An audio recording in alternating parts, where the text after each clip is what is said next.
Good morning and welcome to the AMUs with me, Mapito Sibidi. Now, in our first story, an Accra High Court has ordered Achimota School to admit the 2 Rastafarian students it denied enrollment in March this year.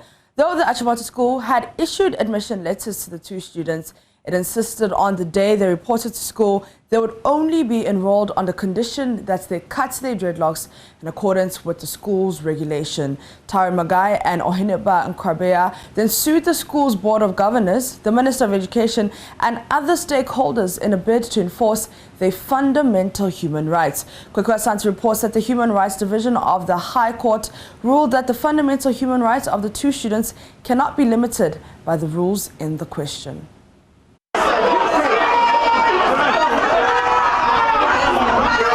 The court, presided over by Justice Gifty Ejay Ado in her judgment, noted that the rights to education and to freedom of religion cannot be replaced by ordinary subsidiary rule and described as unconvincing the arguments by the Achimota School Board of Governors. Ras Wayo is member of the legal team of the 2 Rastafarian students. What her ladyship said is that rights as guaranteed under the 1992 Constitution is not absolute. They can be limited, and it was not in contention. But the crux of the matter is, at what point do you limit these rights? And the law is clear. There should be compelling reasons to limit these rights, and it must be bordered on public interests, and then not trampling on the rights of the other person. Now, if Achimota indicates that you must have your hair low, and therefore a young chap with a dreadlock is to come to Achimota and has a dreadlock, how will that impede the community of students in Achimota School? How will that hurt their interests? How will that hurt the administration of the school? Under Article 23, that public officials, when they are administering their work, should do that to achieve a just and a fair society, to be candid, you understand? So in totality, her argument is that you need to convince me the compelling reasons upon which you are limiting their rights.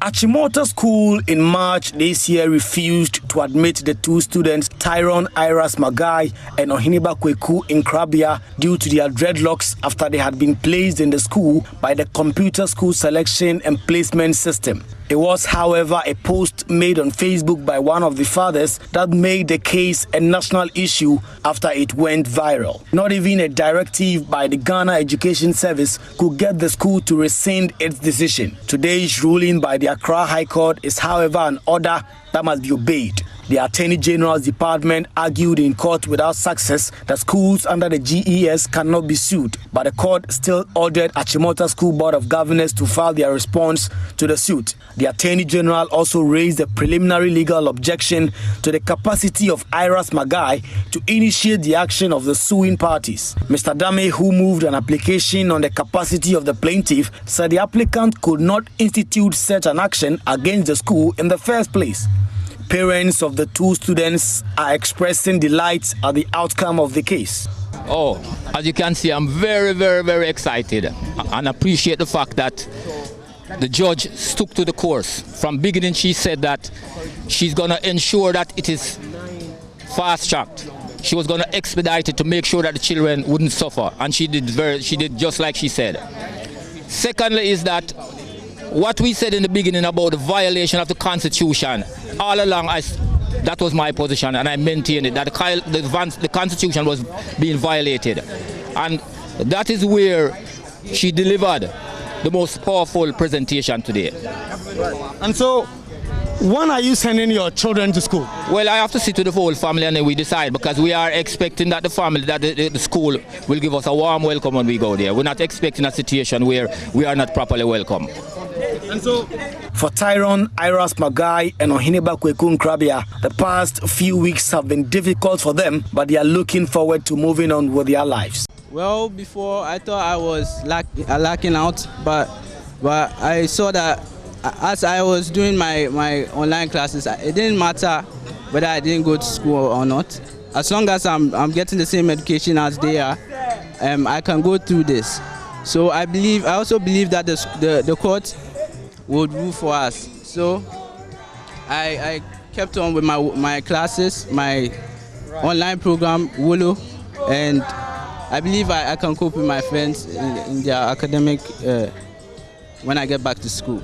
Highly excited about this decision that the court made, because from a mutual standpoint, not like in favor of one party or the other party, but from a mutual standpoint that goes well with Achimota as well as with the Rastafari. I think this is the best, because we growing up as Rasta kids, we have our individual dreams, and it includes going through the SHS. That's why I tried my possible best to score an aggregate 6, something that less than 1% of the entire 500,000 kids scored. So you can see how prepared I was to fulfill my dreams. And so having to go through all of this trauma and all of this discrimination, and now knowing that it was somewhat not necessary to have gone through all of this, it means a lot to me.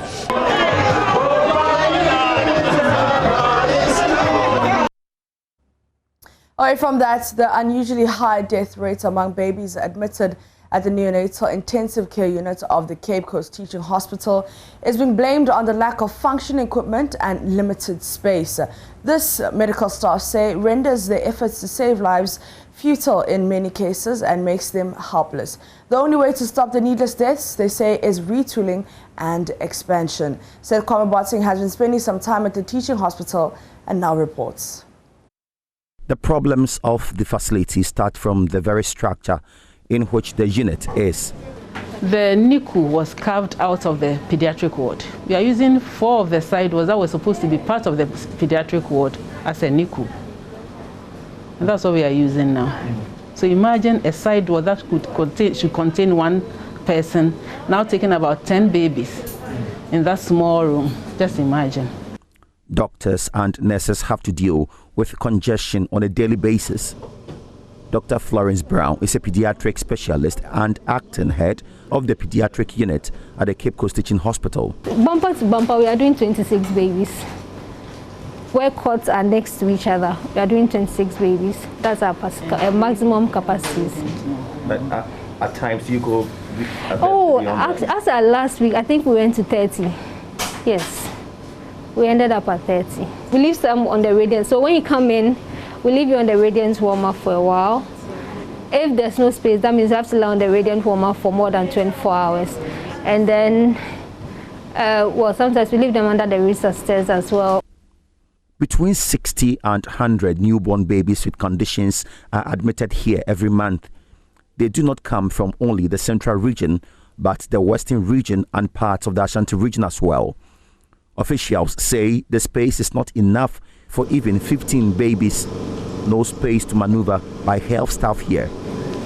You see, because we are a teaching hospital, the medical students come with the nursing students. So imagine this small space with medical students around, nursing students around, our nurses, our doctors going on rounds in the morning. Just imagine, with the mothers sitting here to breastfeed their babies as well.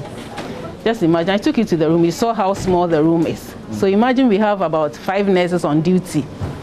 Because we share the babies out to them, we do individual nursing care.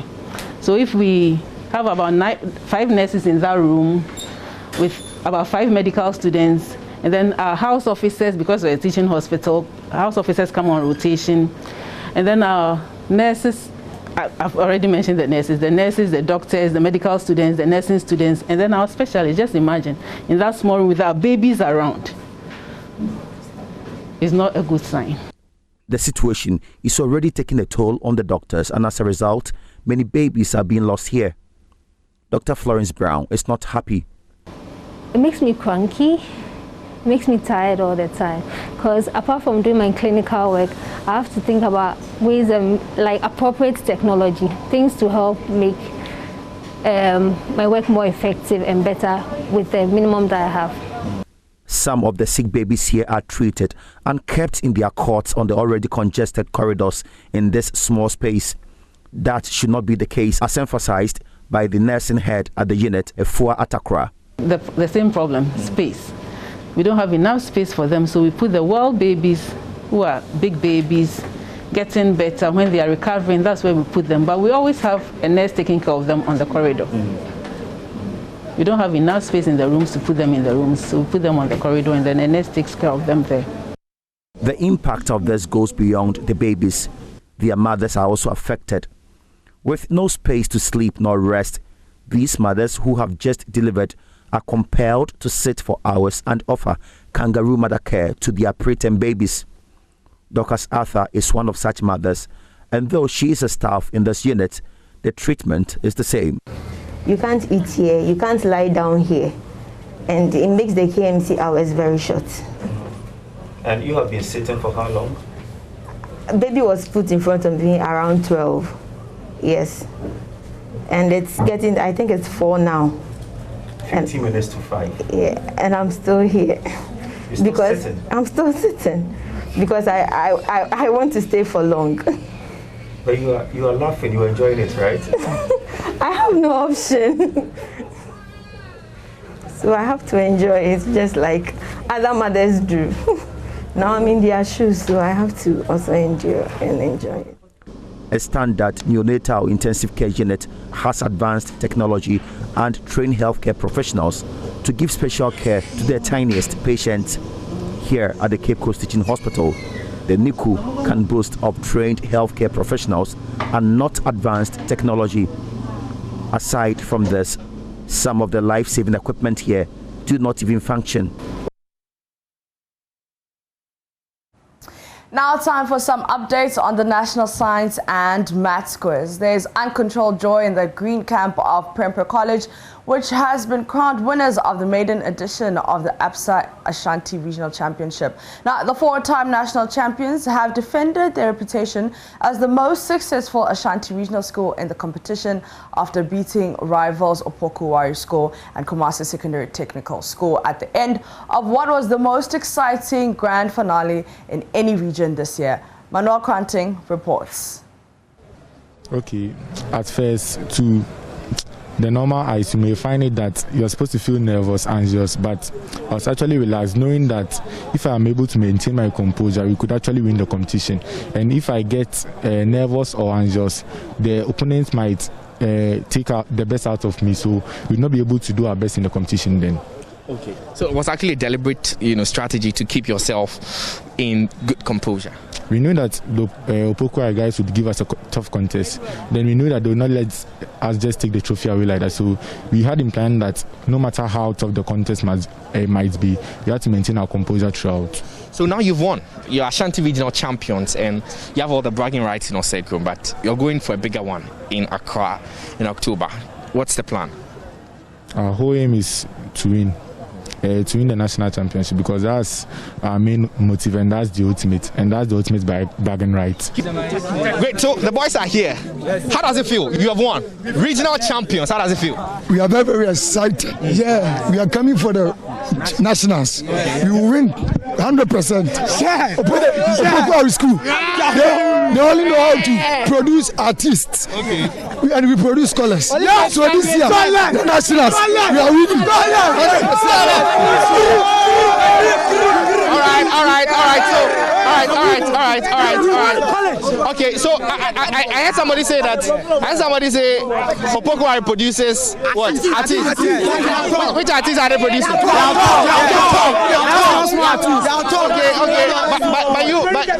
But you produce what?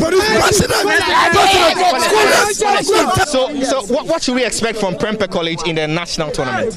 Nothing but the best. Okay. We are coming for the nationals. Shut up. We are even looking for Presec. We are looking for them. We want them even right now. We are even coming for them. If it's not anytime kill, then forget it. If it's not anytime kill, forget it. This is Prempeh College. This is Prempeh College. Okay. So that's it. These are the boys from Prempeh College, and they are just telling me that they are looking forward to taking the national championship. They are asking for Presec.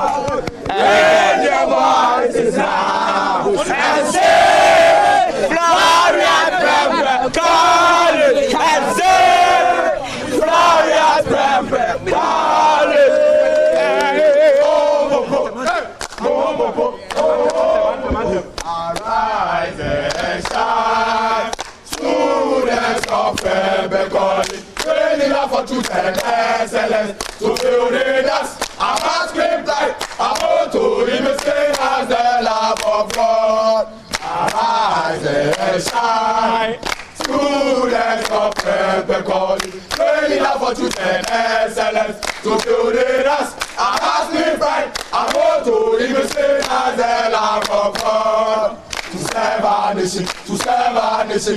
Clean and strong to serve our nation, to serve our nation. Clean and strong. To I hate him, yes, to I hate him, yes.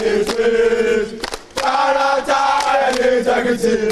Character and integrity. Character and integrity. Character and integrity. Character and integrity. Character and integrity. I'm out for. Raise your voices loud. Raise your voices loud and say, Florida's Pepe, and say, Now, two former champions of the Love FM High School Debate have been kicked out of the third edition, which opened on Monday in Kumasi. Now, the 2019 champions, St. Jerome Senior High School, was beaten by Efia Kobisewa Girls SHS, whilst winners of the maiden of the edition, TIMS, was whipped by Adventist Girls SHS. The highly competitive opening contest displayed high oratory and debating to the delight of participants at the Christian Service University Auditorium. Love FM's Rasta Sasari Donko was there and filed this report. The motion was topical. Media ethics breaches are to blame for the compromise of press freedom, not the government. Speakers for TI, Amas and Adventist Girls Senior High Schools were articulate for and against the motion. The media practitioners should be blamed for the compromise of their freedom. It's the way some of them sometimes incite the public to revolt against authority. It is unprofessional and unethical to incite in the general public to revolt against authority. Unfortunately, most of the journalists are found guilty of this crime, and if their freedom is compromised, our opponents want us to level it against the government. We are sorry, we do not agree with you. The chair, fellow students, the government should be blamed for the compromise of press freedom, since government officials are notorious for threatening media personnel. The chair, we're all here in this country when a group of investigative journalists had to spend parts of 2018 in hiding after producing a documentary about corruption in Ghanaian football titled Number 12. These journalists went into hiding because their lives were being threatened. Adventist Girls had a sum total of 215, which is up to 71.6%. TIMS had 204, totaling 68%. The winners for the first contest in the 2021 edition of the Love FM High School Debate goes to Adventist Girls. We told you before that our confidence and our preparation this time around was very, very different. It was totally different. The judges delivered their verdict, 204-215 in favor of Adventist Girls Senior High School. The second contest for the day saw defending champions St. Jerome Senior High School fall to Efiakobi Senior High School. The score, 214-236 for the motion. The double track system has more negatives than positives. The double track system has led to the emergence of inconsistent and unstable academic calendar, making our education look ridiculous. Since the inception of the double track system, students, parents, and teachers always have to wait like soldiers ready to go to war. They need to always wait for an answer from their GES every time before they can ascertain when school resumes and vacates. One of the criticisms against the implementation of the free SHS was that it would compromise the quality of education at that level. However, the introduction of the double track system has put us Senior High School on the right track towards improving the quality of education. Before the inception of the double track system, Ghana's education system was already ranked as one of the poorest in the world. This is evidently supported by the global school rankings done by the Organization for Economic Cooperation and Development in 2015. St. Jerome had 214, representing 71.3%. Efiakobi had 236, representing 78.7%. So, moving on to the next stage of the competition, Efiakobi Ampim Senior High School. The losing schools received recognition from multimedia plus shopping vouchers from Melcom. Thank you. Reporting for JoyNews, Erastus Asaredonko, Kumasi. And that's how we end the air news with me, Mapisa Sibidi. For more news, you can log on to myjoyonline.com.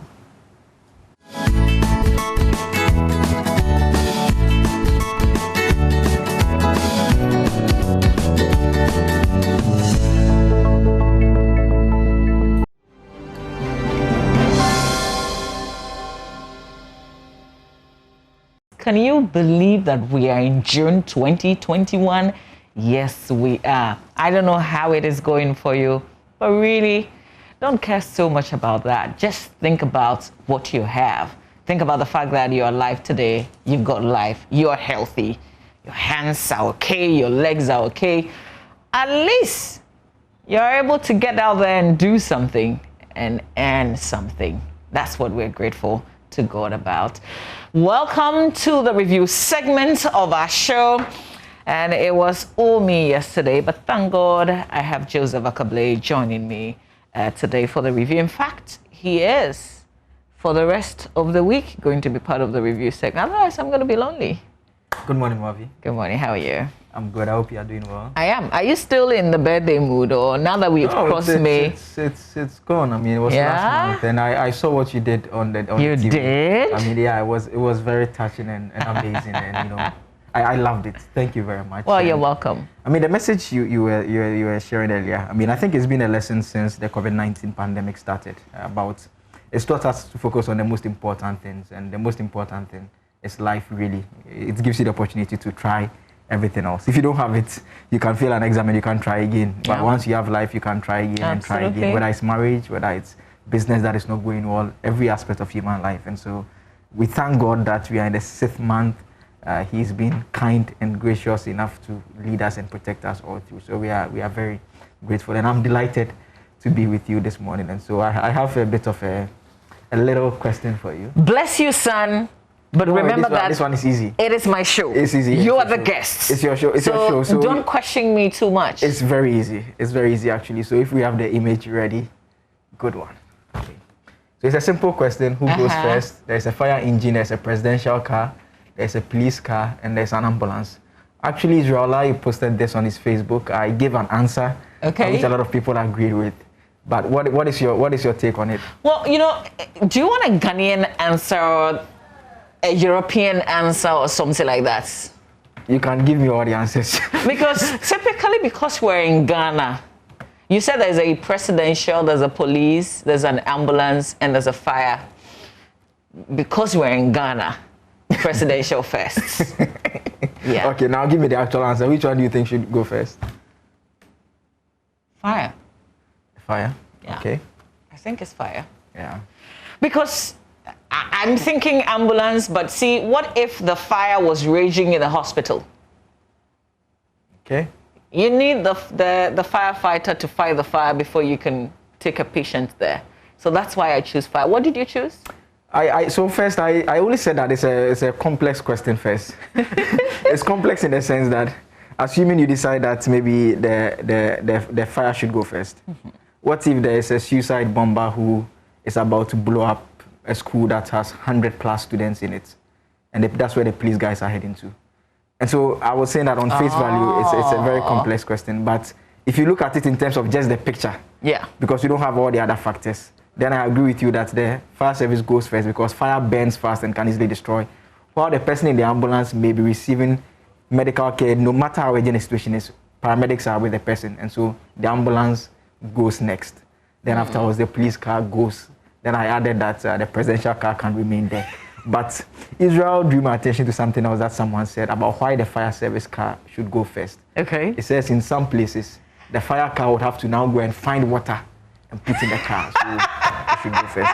Some places. I was going to add to what I had said, that in most places, firefighters are the first people that you call when there's an emergency. Even so including it's accidents. actually not the police, but it's the firefighters. Whether somebody is like on top of a building and is threatening to jam, whether a building has collapsed, whether there's fire. Firefighters. But I'm not sure it's the same kind of response here.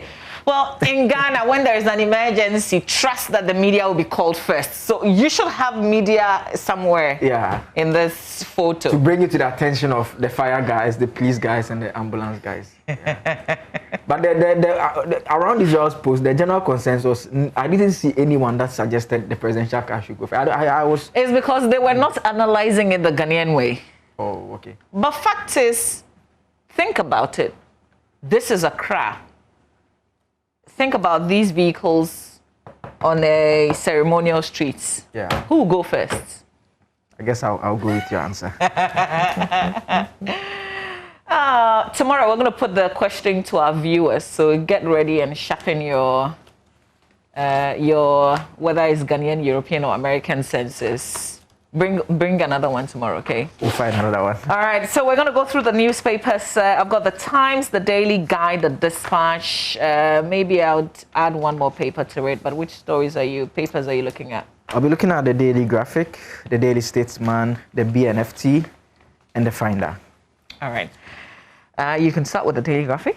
Yes, the front page has this story here. It's one story that I really caught my attention yesterday. Court orders Achimota School to admit Rastafarians, and has a photograph of Ras Nkrabia. He's the father of Ohineba Nkrabia, one of the students. Encroachment derails rural development. Accra Kumasi lands taking over. Also on the front page has a photograph of a bit of the lines that have been encroached. Interesting country here. Like you have lines that now have structures on it, including cars and other things. The back page says, Shisha, electronic cigarettes not safe.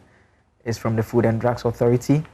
Man buries disabled children alive. Accomplice prophetess on the run. Also on the back page of the Daily Graphic.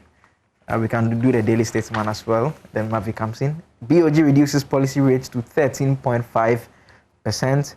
Dreadlocks are religious rights. Court orders Achimota School to admit Rastafarian students. And 6 Chinese nationals face prosecution over galamsey, drugs, and money laundering. That story details on page 2. The back page, Zinedine Zidane left Real Madrid because the club no longer had faith in him. And Andre Ayew becomes free agent after ending Swansea City contract, also on the back page of the Daily Statesman. Why is Swansea on the table? They couldn't make it into the Premier League. They lost to Brentford. So they've been relegated? So they remain in the Championship. You know... they were going to climb the top two... The system is the top 2 advance into the Premier League. Then the 3rd and 4th play engage in the playoff. And they played with Brentford, which has another Ghanaian, I think Tariq Fusu. Unfortunately, Andre Ayew's side lost 2 goals. So they are where they were? Where they were previously in the Championship. And we understand his contract. He signed his contract with Swansea. Which is good, because at least then he can leave Swansea and go to a... Did they say first division? Well, let's see where he'll be. A first-class team. I'm sure Hearts of Oak, you can throw your hat. Give us a break. Yeah. Just because he's arguing with me, get the... I'm not arguing. That's unfair. The Premier League table. That's unfair. The local Premier League table, okay? This one is... so that we can let him see it and tell the whole world who's on top of the table. Like the teacher wants to kill the student already. Let's do the Ghanaian Times newspaper. Front page of the Times says, after massive decongestion of Accra, guess what? Traders are back on the streets. So some people, particularly last week or 2 weeks ago, talked about how they had not appreciated the central business districts the way that they did, like for once in their lifetime. They realized the beauty of the place and how the cars were flowing. But guess what? Just when the minister turned his back, no, the people are back. This is like a cycle. It's something that happens.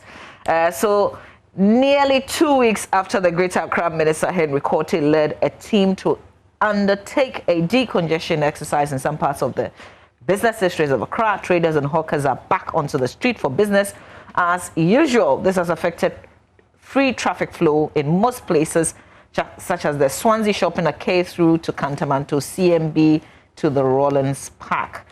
So this is the Ghanaian Times visiting the area and giving a report, account of what they saw.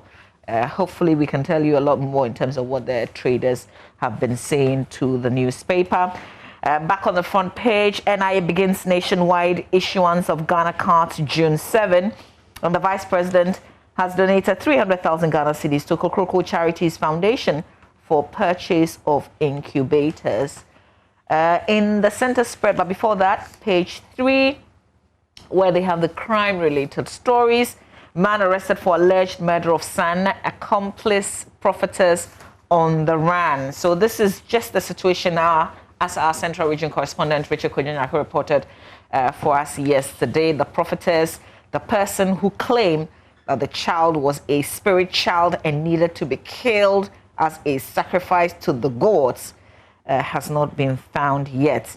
And then the big one, court rules against Achimota School. They must admit the student. But is that what is going to happen today, according to lawyers, according to the student themselves and their fathers? They will report to school this morning. Trust that we'll be following this issue. And of course, we have a full-blown conversation on that. Major Mahama murder case, defense counsel unhappy about witness statement. So Mr. Bernard Shaw, one of the defense counsel of the 14 persons accused of murdering Major Maxwell Mahama, has expressed worry over the manner in which his clients were being forced to provide witness statements without any legal aid. He's asked the court to look into a possible solution to the situation to ensure justice is well served. Let me take you back a bit. These accused persons are standing trial over the killing of Major Mahama, who was an officer of the 5th Infantry Battalion at Burma Camp. He was on duty at Dintroboase in the Central Region when on May 29, 2017, some residents allegedly mistook him for an armed robber and lynched him. That's the story that was told. 11 out of the 14 alleged killers at an earlier hearing accused the police of coercing them to confess to the murder of Major Mahama. And so lawyers objected to the tendering of their caution statements, which contained the alleged confessions as evidence in their trial. The case has been adjourned to June 7. Let's do the back page of the paper now. Menstrual Hygiene Management Plan launched in Accra is a 5-year strategic plan to promote effective menstrual hygiene in the country's schools. And it's been launched here. According to the Ghana Education Service, the guidelines are intended to create greater awareness of menstrual hygiene and support girls to better manage their menses hygienically and in a dignified manner. Do you know the kind of support to give? Are you aware of menstrual hygiene, the issues surrounding menstruation as a man? Yeah, I have a fair idea of the issues and the challenges confronting young girls in some parts of the country who cannot even have access to the very basics that are required within those periods. And so it's a very, very worrying situation. I mean, for those who are in Accra and watching TV and from well-to-do, relatively well, you know, in fact, there are people who can't buy sanitary pads. That's just what I'm saying in different forms. And it may seem that menstrual hygiene is not really a complex issue, but outside Accra and in the hinterland, it's really a big deal. And there are students who simply stay away from school during those periods. And there are places too that there are traditional issues too that they have to contend with as well. And so it's a very complex situation, and it's good that some form of education is taking place. I mean, you say in Accra, you'd be surprised that there are some parts of Accra. Yeah, some parts of Accra. People within certain levels within Accra, But there's also the other issue of some people who also go through a lot of pain during the period. There are people who would go through the entire period of their menstrual cycle having to go through pain. So it's good that men like you are aware of the situation. Yeah, we are trying. All right, that's it for the Ghanaian Times. Thank you, Joseph. The front page of the BNFT. The BNFT says government's industrialization agenda still on course, is coming from the trade minister. And BOJ sweeps market with 100 basis cut in policy rates. Airlines anticipate easing of COVID-19 protocols for vaccinated passengers, and tax payment goes online today. It's on the front page of the BNFT. Cadbury Former Resilience Fund supports thousands of women. On the back page, 36 firms, 5 individuals awarded, also on the back page of the BNFT. The final one for me will be that of the Finder newspaper, where 6 Chinese suspected of illegal mining and gambling operation caged. And Dr. Baumia buys 5 incubators worth 300,000 cedis for Kokroko Charities Foundation. And BOG cuts policy rates by 12.5% since 2017, from 26% to 13.5% to support business growth profitability. And GRA goes cashless from today. It's also on page 4. So those are the stories on the front page of the Finder newspaper. Let's do the daily guide, or you're going to go to another page. You're done with the finder? Finished with it. All right, let's do the daily guide on the front page of the guide. Court sets June 22 for Jomoro MP documents. That's a Secondary High Court, which yesterday sets the date to rule on whether or not to grant an application filed by residents in the Jomoro districts of the Western Region to inspect documents indicating the Member of Parliament for the area indeed renounced her Ivorian citizenship before filing to contest the 2020 parliamentary election. So initially the allegation was that she had an American and an Ivorian citizenship, but apparently she said she only had Ivorian, but renounced it before getting into the race. So we'll see how the court will rule on this matter. And then there's also another one brewing here. Birim vs. Indum, U.S. fraud fight deepens. Essentially, it says lawyers for Birim Group LLC, who have filed a writ at a court in Chicago against Dr. Papakwesi Indum, his family and companies to retrieve lost investments of some Ghanaians, have debunked assertion by the lead defendants that their action is politically motivated. Indeed, they talk about how everything was ready, but they waited for the Christmas period to be over to serve him. And so the background of that and where the case is all captured. Achimota school ordered to admit Rasta student. Local OMCs form breakaway group. Man grabbed for burying son alive. Let's do the center spread where we have the News One entertainment. You know about the BET Awards and the fact that the nomination this time around, the 2021 nomination, did not include any Ghanaian. Because of that, some people say that's because our music is trash, really. Now, Medical was on Hits FM, and he said Ghana music is not trash at all. It's just what the BET, the awards organizers, are looking for, and it's not really about quality. So that's what he had to say, and the paper has captured it here on the page in the center spread. Yeah. It says it goes beyond quality. They know what they're looking for. Doesn't mean that Ghana music is trash. Tarzan, I'm sure you remember him. What's his real name? Do you know the guy? Dr. Charles Rekubobe, is he the one? Or the... No, I'm talking about the actor. The actual Tarzan. Oh, yes. Okay, I remember he's the guy who was taken into the forest and was taken care of by the animals. Yeah, that's the character. His real name is Joe Lara, and he's 58 years old. He's feared dead, really, because there was a plane crash in Tennessee, and he's one of the 7 on board, and so he's believed to be killed. And yeah, we're praying that that's not what it is. That's, if it really is that, it will be sad. I think a lot of us grew up with him, and that's all we know. They say Tarzan. He's the one that we remember. Okay, that's it. There are some sports stories on the back page of the paper. Sule Muntari loses mother. Oh, that's former Black Stars and Inter Milan midfielder. He's lost his mother, Hajia Kende. And then Zidane explaining his real exit. I think it was a good time for him to step aside, really. I don't think he should have actually returned to Real Madrid in the first place. I'm not clear in my mind when he came back. His second coming there. Achieve. I mean, sometimes you leave when the applause is loudest and you don't come back. I'm wondering why he wanted to go back there. But there's some story down there. I don't know why you're ignoring that story. Aguero completes Barca move. Yeah. Sergio Kun Aguero has joined the best club side on the face of the earth. I love Barca. Oh. So I don't know what you're driving at. We're on the same page there. We're on the same page there. The same page there. I don't know. I mean, like, Barca na. But you know, the Aguero story is very confusing of sorts. I mean, so when he was, he's joining Barca at the wrong time, really. When he was Aguero, like, when all the clubs were after him, he ditched all of them and went to Man City. That were not a top-tier club at that time. Yeah. And a lot of people thought he was going for money. But eventually, he turned them into a powerhouse, won trophies. He's now a Man City and EPL legend for that matter. Then at the tail end of his career, he now comes. He's going to retire at Barca. He now comes to play the team that many would have thought he should have actually joined earlier. Yeah. But he's had a fulfilling career. Yeah, exactly. I was just going to say that. I think England has been good to him. Yeah, very and Manchester City has been, yeah, hopefully Barca can pick up. Me, I don't know. I don't know. Yeah. Well, you have another paper?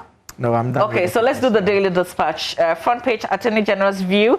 Burning of excavators will not lead to judgment debts, according to Godfrey Yabua Dame.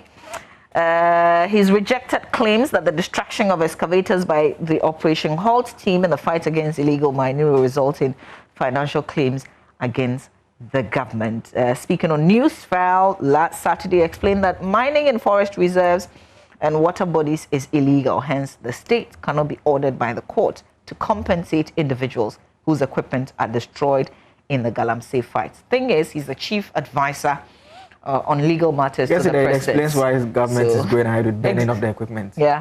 Yesterday, it came up in my administrative law studies class, and we actually posed the question to the lecturer. Because, you know, we are dealing with natural justice, and the lecturer had explained two key principles. One, the fact that you cannot be a judge in your own cause, and the second being that you have to give people fair hearing. Yeah. And so the question that I asked was about whether the soldiers are not being judges in their own cause and being prosecutors in concluding that you are engaged in illegal mining, and again deciding that, okay, I'm punishing you, and the punishment is burning your equipment. Then on the other hand, are they giving the people an opportunity to respond to the allegations against them that they are engaged in illegal mining with a fair person in the middle to decide whether that is indeed happening? And I mean, the general consensus was that those principles have been thrown to the dogs. But obviously, the state's legal That's legitimate, okay. But here's also a question that I asked, and I 100% agree with the issues that you've raised. If somebody put up a store in front of 355 Hanover Street in the road, are you going to say, let's give him fair hearing, let's apply the rules of natural justice? And so I mean, the kiosk is sitting in the road. And so first, I would go over and try to find out from the person why he's built the store there. I mean, maybe he is the actual owner of the land, I don't know. Or maybe someone who actually owns this land has actually rented it out to him. So I want to give him that fair hearing to understand what is happening All first. right. Then we'll use the process to eject that person. You know, I think often that's our problem, right? That's why we are still here. I mean, there's the history. I mean, the history is there. I mean, in the past, when people felt that market women were unfairly inflating items of goods, they sent the soldiers to the markets to cane them.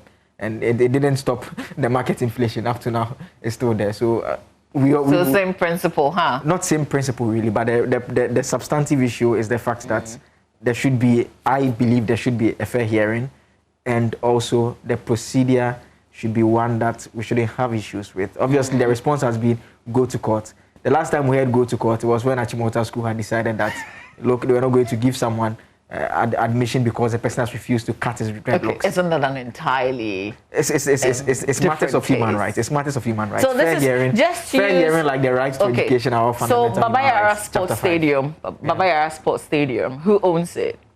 It belongs to the state under the National Sports Authority. Okay, great. So we have a group of people, traders, who suddenly wake up and go and set up, and they say they're trading. What should we do to them? I would want to look at the bylaws in the KMA first to decide what should happen. I'm not familiar with those bylaws. We have a long way to go. Any story you want to highlight? Yeah, I think that's Chimota's story still, but the story about the encroachments too, it's really, we are told that the Accra Kumasi lands have been encroached upon, and there are a bit of road lines along the road, and so it's affecting government's development. You remember when President Akufo-Addo took over in 2017, the Roadways Development Ministry was one ministry that he set up under Joe Gatti, and this issue of encroachment has been with them all through. In fact, when you move a little from Accra, you know there's a line that moves through Circle that goes all the way to Nsawam. You know Nsawam very well, right? Do you know Nsawam? Why are you? I'm just asking, do you know Nsawam? What's the emphasis? I want to understand. I know Nsawam, okay, yes. Good. So there's a railway line that goes towards that side. Yes. And along it, I mean, you have a lot of people who have encroached on it, and a lot of the time they are makeshift structures, really, and some of them have been there for a while, and each time the government goes, they eject them, then they come back again. I mean, no, so what are you recommending here? In this particular instance? Yes. No, what am I recommending in what sense? Shouldn't the natural law apply here? Are you complaining that they are encroaching? You see, this is the point, really, Mama. You are complicating the discussion. I'm not complicating. You are not suggesting. You're talking about people encroaching in the real life. You're not suggesting for once. You're not suggesting for once that we should go in the dead of the night while people are sleeping in their homes along the line and demolish it and kill them simply because they've encroached. You're so dramatic. You see what you said? That's the go extent, in the night, people are sleeping. It's the extent of the arguments that we are making. I mean, I am for rule of law. Don't get me wrong. Yeah, so don't compromise on rule of law. No, I'm not. Don't compromise. But you see, you're almost frustrated talking about people encroaching real lines. Yes, and so the question that I'll ask is... Shouldn't we go to court who owns the land? The question I'll ask is, the ownership of the land is not in question. In fact, these individuals have no claimed ownership. And so the question really is, the rule of law is not being followed by the state actors actually, because they have the options of... There's been issues of trespass, unlawful entry, entry for wrongful purposes. All these are offenses under Act 29, Act 30 that they can take action against these individuals who are along the lines for. Have we taken action against them? I'm sure the real company is going through the process. No, so they should do that. I mean, they should do that. Yeah, they are. And that's why it's taking such a long time, Joseph. It's fine. And you see, the amazing thing about the Achimota situation that I love so much, when I realized that the judgment was yesterday, I told someone that it's very unusual. Less than 3 months, and the court has been able to resolve. The judge said she was going to speed up because I remember the beginning, because school is already in session, and these boys have missed out on a lot. Yeah. I remember the judge saying that the judge is the same judge who dealt with. There was a case involving Francis Xavier Sosu versus the General Legal Counsel. When the General Legal Counsel suspended him, she's the judge who dealt with the case that asked that she takes a second look at the decision and set aside the decision of the powerful General Legal Counsel. What's her name? Gifty Ejeyado of the High Court. Nice. Yeah, I mean, good morning to her. She's an advocate of the rule of law, clearly. Except that yesterday we were told that court reporters were asked to get out of the courtroom. I mean, there was a compromise. There was only one reporter who was made to cover the story. So we were all relying on that one court reporter to get it right. So that we can get the news right. I have my own views on that. Okay. I think it's this one, rules of natural justice?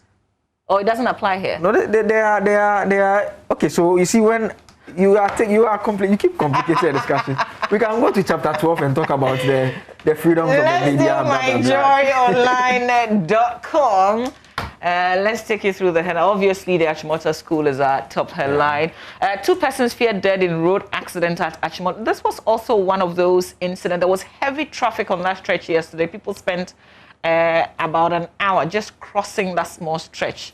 Apparently, a truck had knocked and killed a motor rider with a passenger and just ran off like that. It caused heavy vehicular traffic.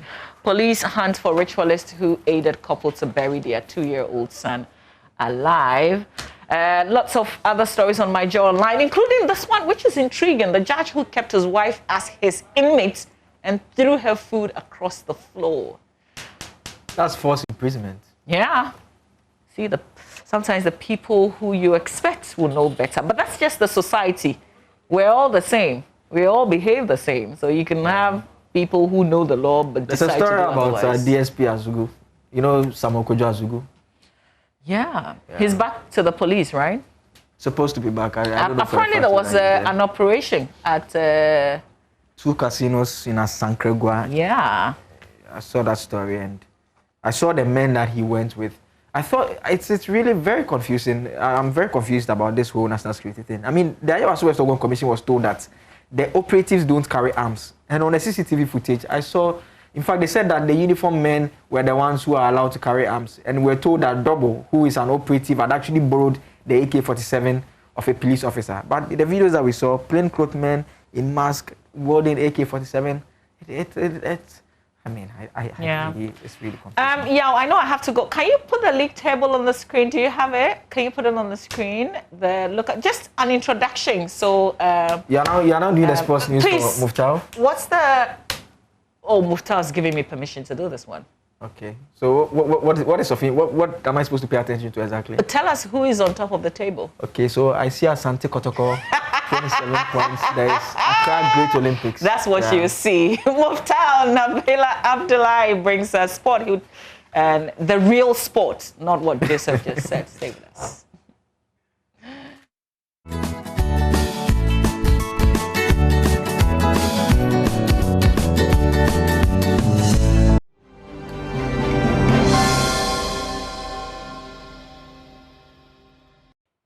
For a combined 17 years, Asante Kotoko and Accra House of Folk have now won the Ghana Premier League title. Is this the year for one of them to end either 11 years of failure to win the title, or for the other to end just a 6-year failure of ruling the rest of the country as a winner of the Ghana Premier League? The leadership of the Ghana Football Association have also appointed a second assistant for CK Akono, and the reports say that he's not going to be receiving any salary. He's just going to be paid bonuses. And also, Naomi Osaka has decided to pull out of the French Open, citing mental reasons. According to her, she had said that she was not going to grant media interviews after game. She was fined $15,000, and now she had decided to pull out. I am Muftal Nabila Abdullahi. Welcome to AM Sports on the AM Show. Let's start with the decision of the Ghana Football Association to appoint an assistant coach for CK Akono. They say that the decision to appoint him is to strengthen the technical bench of the national team to ensure that they win next year's African Cup of Nations. Patrick Rivers has been hired to help beef up the technical team of the senior national team. The new assistant coach, Patrick Rivers, is a UEFA License A holder with over 25 years of worldwide top football experience. The 45-year-old has previously worked with PSV Eindhoven, FC Porto, Vitesse Arnhem, Feyenoord Rotterdam, Anatosis Famagusta, and Al Shabab Dubai. Patrick Rivers is one of the two coaches who were recommended by CK Akono in his quest to strengthen the technical team ahead of the 2022 FIFA World Cup qualifiers and the 2020 Africa Cup of Nations. He's expected to bring his experience, worldwide contacts, and football methodology on board if he signs the deal. Guevara is currently in Ghana to assist the team with the upcoming international friendly matches and also finalize talks ahead of his appointment. He will team up with coach CK Akono and David Duncan in Cape Coast to prepare for the friendly matches. The Black Stars are currently camping in Cape Coast to prepare for the two matches against Morocco on Tuesday, June 8 and Ivory Coast on Saturday, June 12, 2021. From the national team, let's do club football. Techiman City have launched a fierce blast at the Ghana Football Association, saying they are astounded by the target and selective justice in an explosive tell-it-all press conference on Monday. The real citizens have been unhappy with the decisions against the club, accusing the top hierarchy of the Federation of masterminding their downfall, and fans are threatening to lay curses on the FA leadership. Body bad at the city. Yet, catch Wakaku, and then I cheat. I need to prosper. Harrison, I Papa for the South where drops Papa no Fukuturo. And that bomb will mobile say, Muslim be a deal. Me bomb be on the pocket stamp. Yeah, let's go to my password. That was one that you know. Mobile be a someone and be a move. Because yeah, was at the city. Young can say the idea. Me don't know me can na ma boso ma wo Techiman. I try to what you say. And me do ever bomb bia. Na da na bomb botoa. Abom tom. Abom kankakume. Abom aboso ma kese a. I try Techiman man and the person mo ya. And those are some supporters of Techiman City saying that they do not understand why the leadership of the Ghana Football Association have been taking selective justice in favor of clubs against Techiman City. As you heard the supporter, he clearly indicated that Ket Okreku, Fred Achi, who is an executive committee member, Mr. Ansa, who is the security leader of the Ghana Football Association, and Prosper Harrison Ado, who is the Secretary General of the Ghana Football Association. He mentioned their names, asking what the crime of Techiman City is. Now, let's take a look at a statement that Techiman City has put out. And in that statement, they say that we are starting from the second paragraph, or the third paragraph, where they say that, ladies and gentlemen, it is our firm belief as a club that points should be won on merit and not through machination and subterfuge from perceived friends and enemies of the Ghana Football Association. However, all efforts by Techiman City Football Club to play and win or lose matches on the pitch have been thwarted by the Ghana Football Association. Due to our fidelity to Ghana football, we have continued to honor our matches even though we were deducted points from accumulated points by the Ghana Football Association.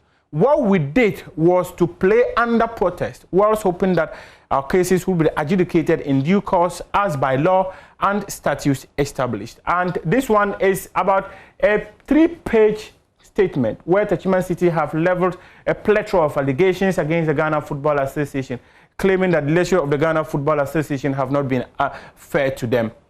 The last one, which is their conclusion, they said, in conclusion, we want to find out from the Ghana Football Association if we have separate bodies that adjudicate in cases involving Techiman City Football Club. That's a question they are asking.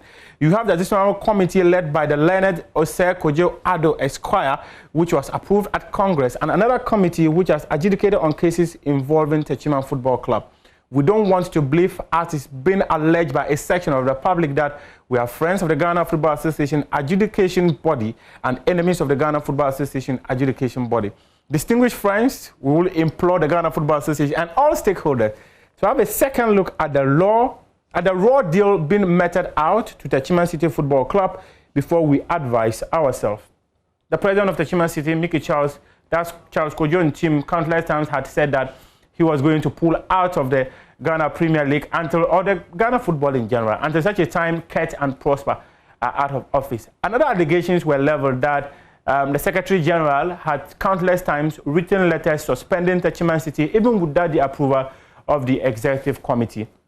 Now let's do Ghana Premier League news, because this year appears to be a year either Accra Hearts of Oak will be ending their 11 years wait to win the Premier League title, or Asante Kotoko will end their 6 or 7 years of failure to win the competition. My colleague Asare Bediagon has been looking through the standings of the Ghana Premier League table, and he has put together this report.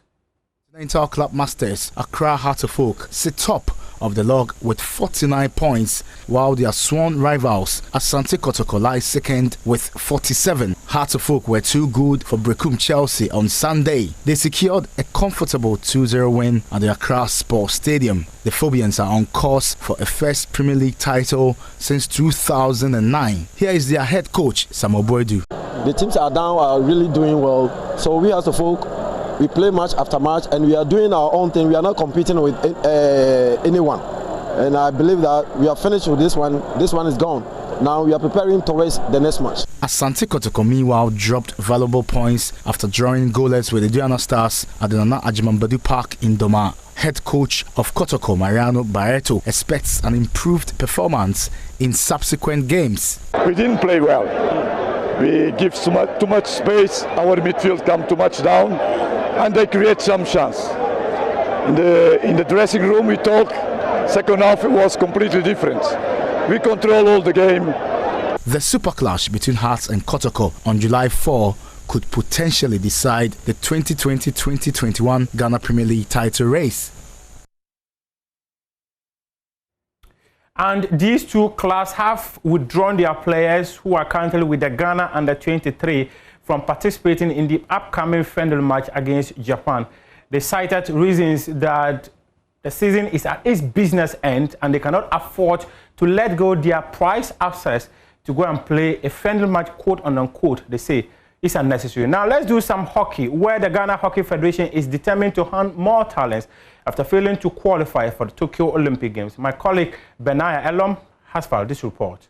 Ghana's male and female hockey teams failed to qualify for the 2021 Tokyo Olympics after finishing third and second respectively at the African qualifiers last year August in South Africa. After the disappointment of not making it to next year's Olympic Games, the head of communication for the Ghana Hockey Federation, Reverend Lomomenu, says the federation is planning to build new pitches and other facilities to sharpen the talent and skills of players. It was meant to set up for everything, but more especially for the youth, because we need to build our capacity as a country.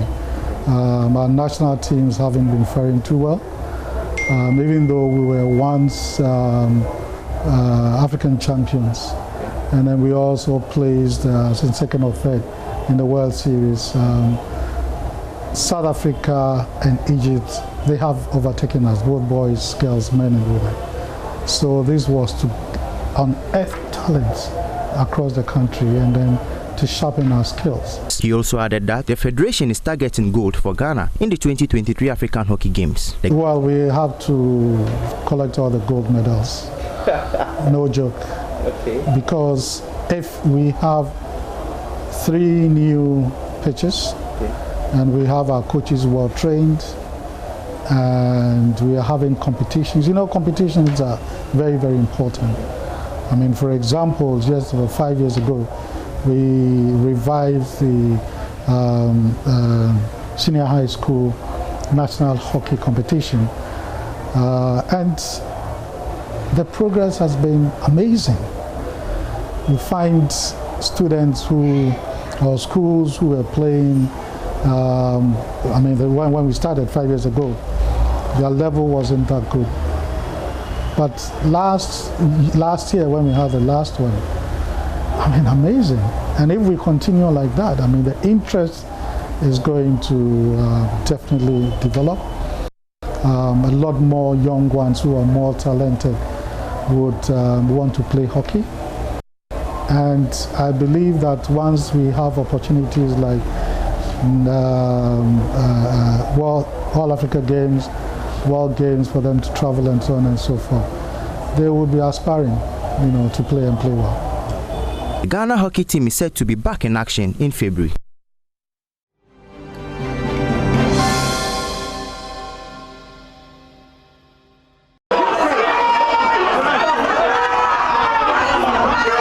The court, presided over by Justice Gifty Ejay Ado in her judgment, noted that the rights to education and to freedom of religion cannot be replaced by ordinary subsidiary rules and described as unconvincing the arguments by the Achimota School Board of Governors. Ras Wayo is member of the legal team of the 2 Rastafarian students. What her ladyship said is that rights as guaranteed under the 1992 Constitution is not absolute. They can be limited, and it was not in contention.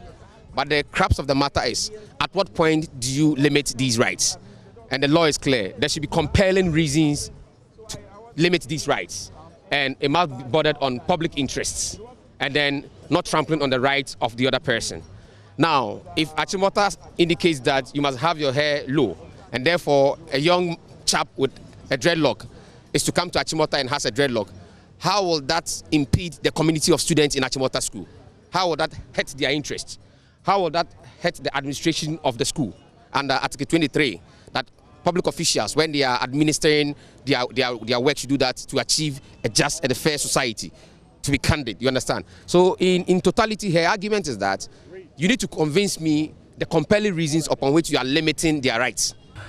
Achimota School in March this year refused to admit the 2 students, Tyrone Iras Magai and Ohiniba Kweku in Krabia, due to their dreadlocks after they had been placed in the school by the computer school selection and placement system. It was, however, a post made on Facebook by one of the fathers that made the case a national issue after it went viral. Not even a directive by the Ghana Education Service could get the school to rescind its decision. Today's ruling by the Accra High Court is, however, an order that must be obeyed. The Attorney General's Department argued in court without success that schools under the GES cannot be sued, but the court still ordered Achimota School Board of Governors to file their response to the suit. The Attorney General also raised a preliminary legal objection to the capacity of Iras Magai to initiate the action of the suing parties. Mr.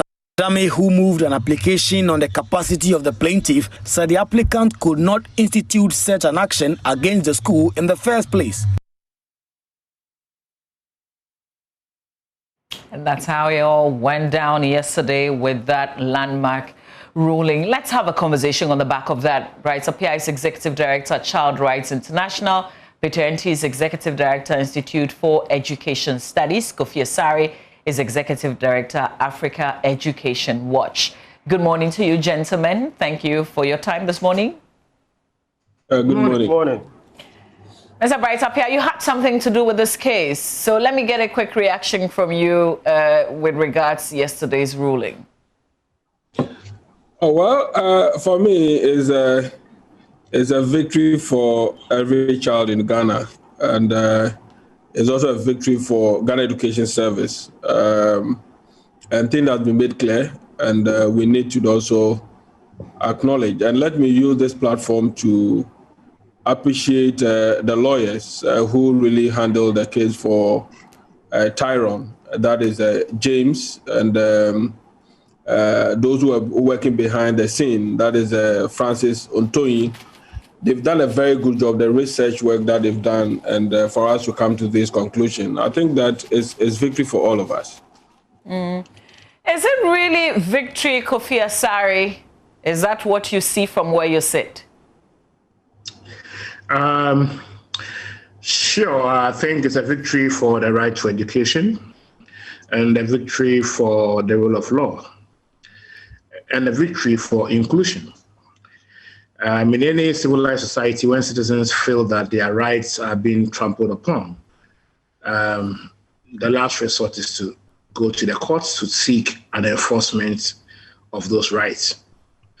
And so a citizen felt that his rights was being constricted by an administrative decision, and all efforts to have the institutions resolve the matter, yielded no result. And so going to court to seek an enforcement of their rights, which at the end of the day inures to the benefit of the Republic, because it supports government efforts towards achieving universal secondary education for all children by 2030.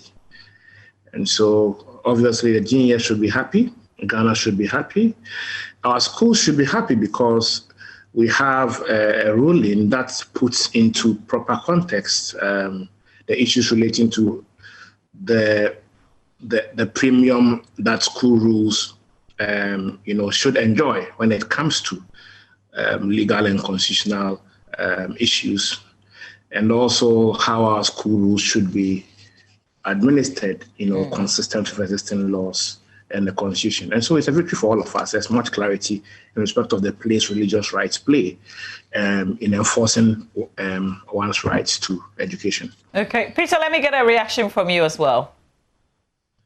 Well, I think that this puts to rest the recurrent nature of decisions by school authorities in determining who gets access to their schools and who is denied. I think we have had issues coming up now and then with this kind of challenge. So it's good that we are having this decision from the court, and until it's overturned, we are hoping that our schools would now not discriminate or would now not deny people access to education based on this particular grounds.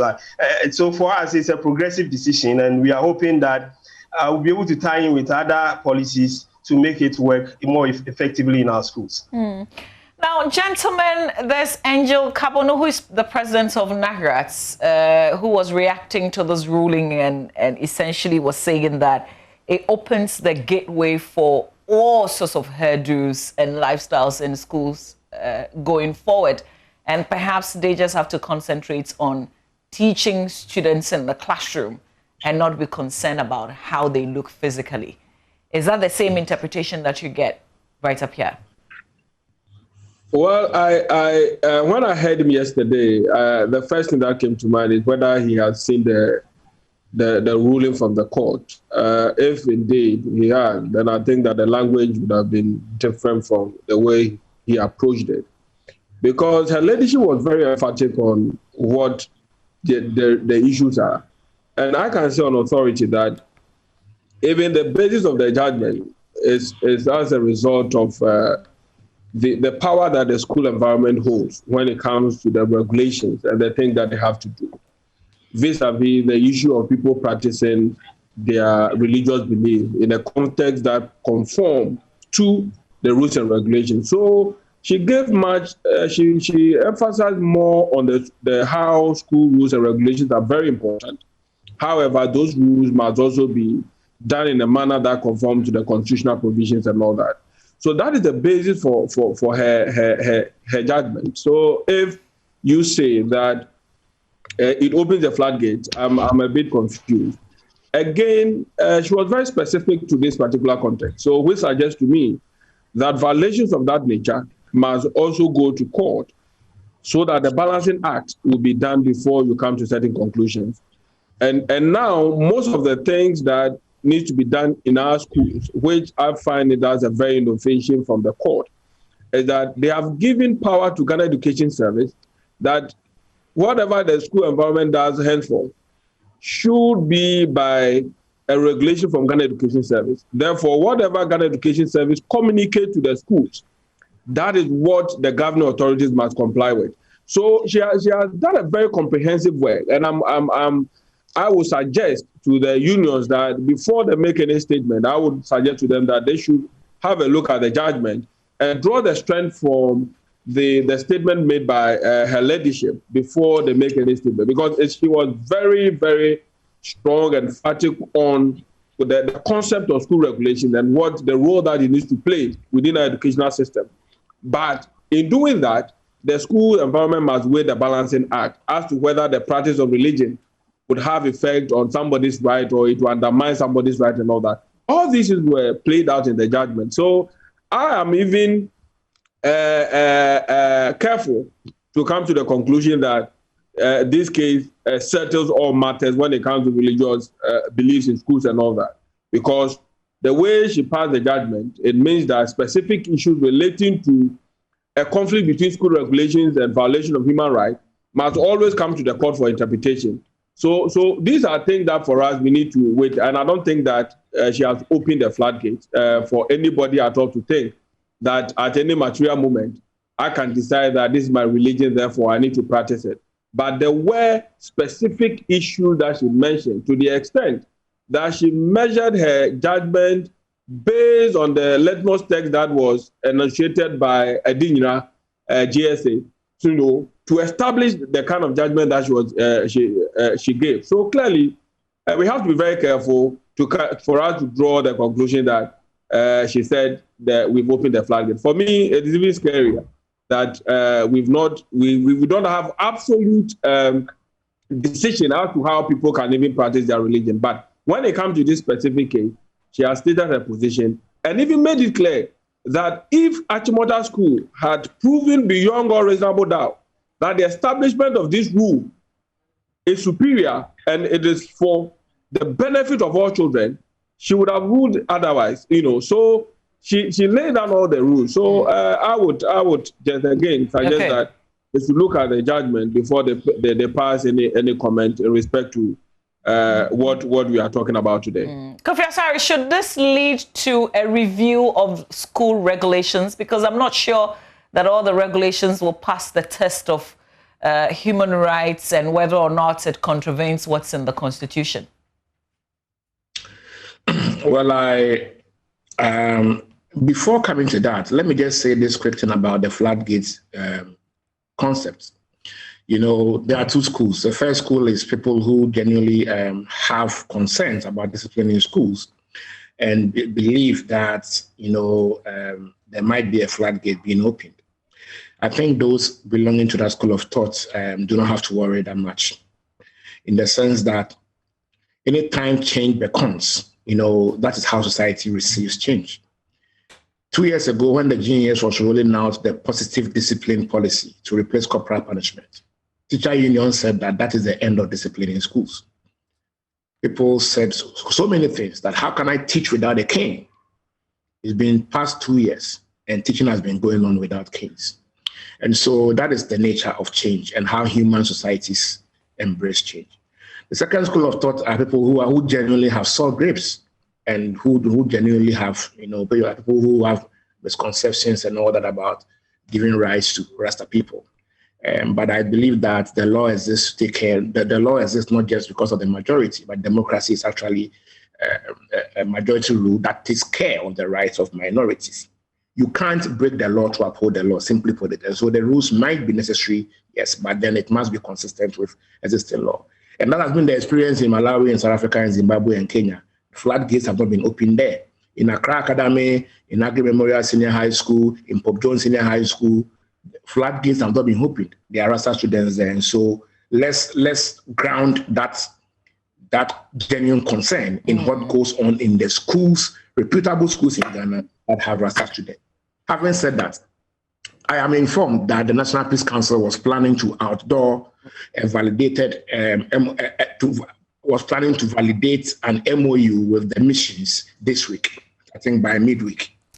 I think that process will have to be staggered because, as we mentioned earlier, that MOU has ramifications on the rules of conduct in mission schools. However, this ruling has ramifications on the rules of conduct in not only mission schools, but all schools.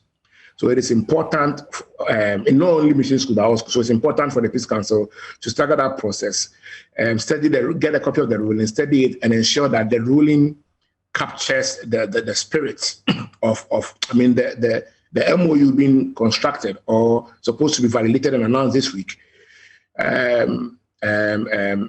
takes into cognizance the spirit of the ruling, so that we don't have to go back and forth with various court interpretations when it comes to adapting the code of conduct for not only mission schools, but in all our senior high schools. Okay, before we come to the issue, the question that I ask in terms of whether or not we need to take a look at the regulations governing schools in general. Some people have said that the Achimota headmistress should take a bow now after this ruling. I don't know, what do you think? Maybe I should go to Peter Nti. I'll come back to you, Kofi Asare. Peter? Well, I don't think we should go to that extent. I think that Achimota was doing what they felt was right, and in doing that, they decided to uphold their rules and regulations. Remember, their decision was backed by the governing board and the PTA, and I think the old students too. So there was a lot of support. And even the Ghana Education Service at a point in time supported the decision of Achimota. And of course, when the case went to court, the government supported the position of because maybe they were sued alongside, they supported the position of Achimota. So I don't think that we should stretch this thing that matter. I think that we should see this as the end to this particular issue and find ways to make sure that our school environment is conducive and accommodating enough for all kinds of students that we will have on our campuses. I would want to say further that the position by my senior brother and the NAGAT president is a little bit unfortunate. It's unfortunate because the teacher is trained to not only develop the cognitive ability of the student, it's trained to develop the skills too. He's trained to develop the affective domain, which means that the teacher is trained to make sure that he puts into the child the requisite behavioral outcomes that are fit for society. So this decision should not bar a teacher who has gone through a professional training to just restrict himself to the duty of teaching and then learning. But of course, they should continue to do what they think is right and help to develop the moral behavior of students to be able to enable them fit for the wider society.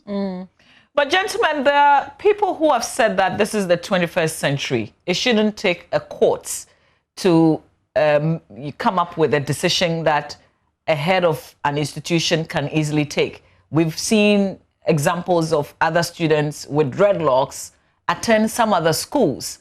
And so if the Achimota school or the head had to wait for a high court to rule before admitting students who have this special case, and then she doesn't deserve to be there. I guess that's why the issue of her, moving out, particularly after this ruling, has come up strongly. I don't know what you make of that, right up here. Yeah, well,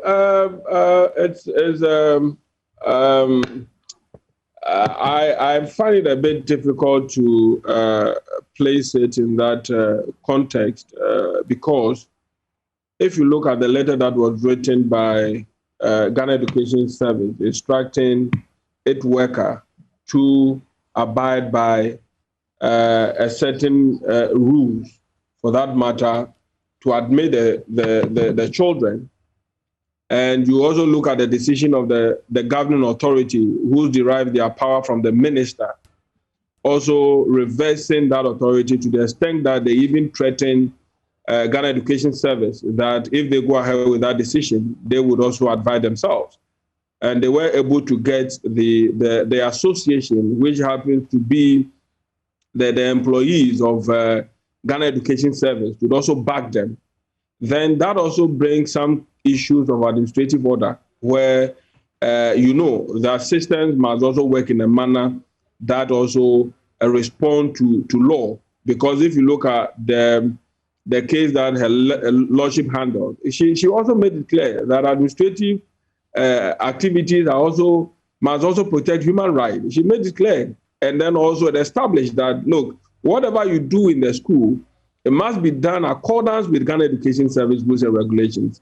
So if we have had a past where Ghana Education Service, which is an authority to regulate the school environment, will issue a letter, and then other bodies will come in and say that they will not respect that directive, I think that this case has established that. But it's unfortunate that you would have a situation where all student associations, unions, and even governing authorities would have a certain posture against administrative authority that's supposed to issue instruction as to how they have to conduct themselves.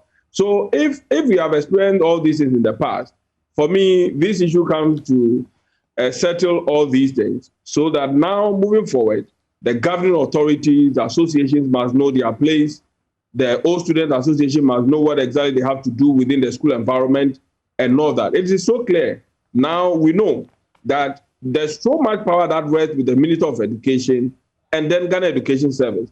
So anytime that something is issued from their end, that is how we would treat it. But it's rather unfortunate that the headmistress must find herself between the one group and then also the authority that employed her to handle the school and all that. But whatever it is, I think that we will not go into, moving forward, I don't think we are going to have that situation where somebody will say somewhere and think that he or she is an old student, a member of the school, therefore whatever they say should stand. But now we know that whatever Ghana Education Service says is final, and that determines the way and manner they will run the school. And if there is anything at all that they do not find right, then they have to seek that they have to also petition Ghana Education Service to seek for clarification or go to court to amend anything that Ghana Education Service does. But we know that now whatever Ghana Education Service says is what the schools must do so far as the right of children are concerned. Right.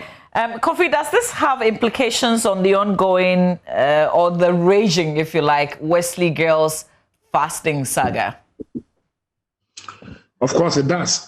But let me quickly say that the GNAS, if we had strong institutions in this country, GNAS wouldn't have required a court order to perform its role. I mean, 546 is clear. GNAS has the right, they are the coordinator. They are the coordinator of secondary education, and they have the mandate to deliver secondary education. No school's name is mentioned in 546. That's the GNAS Act. No school's name is mentioned in the law.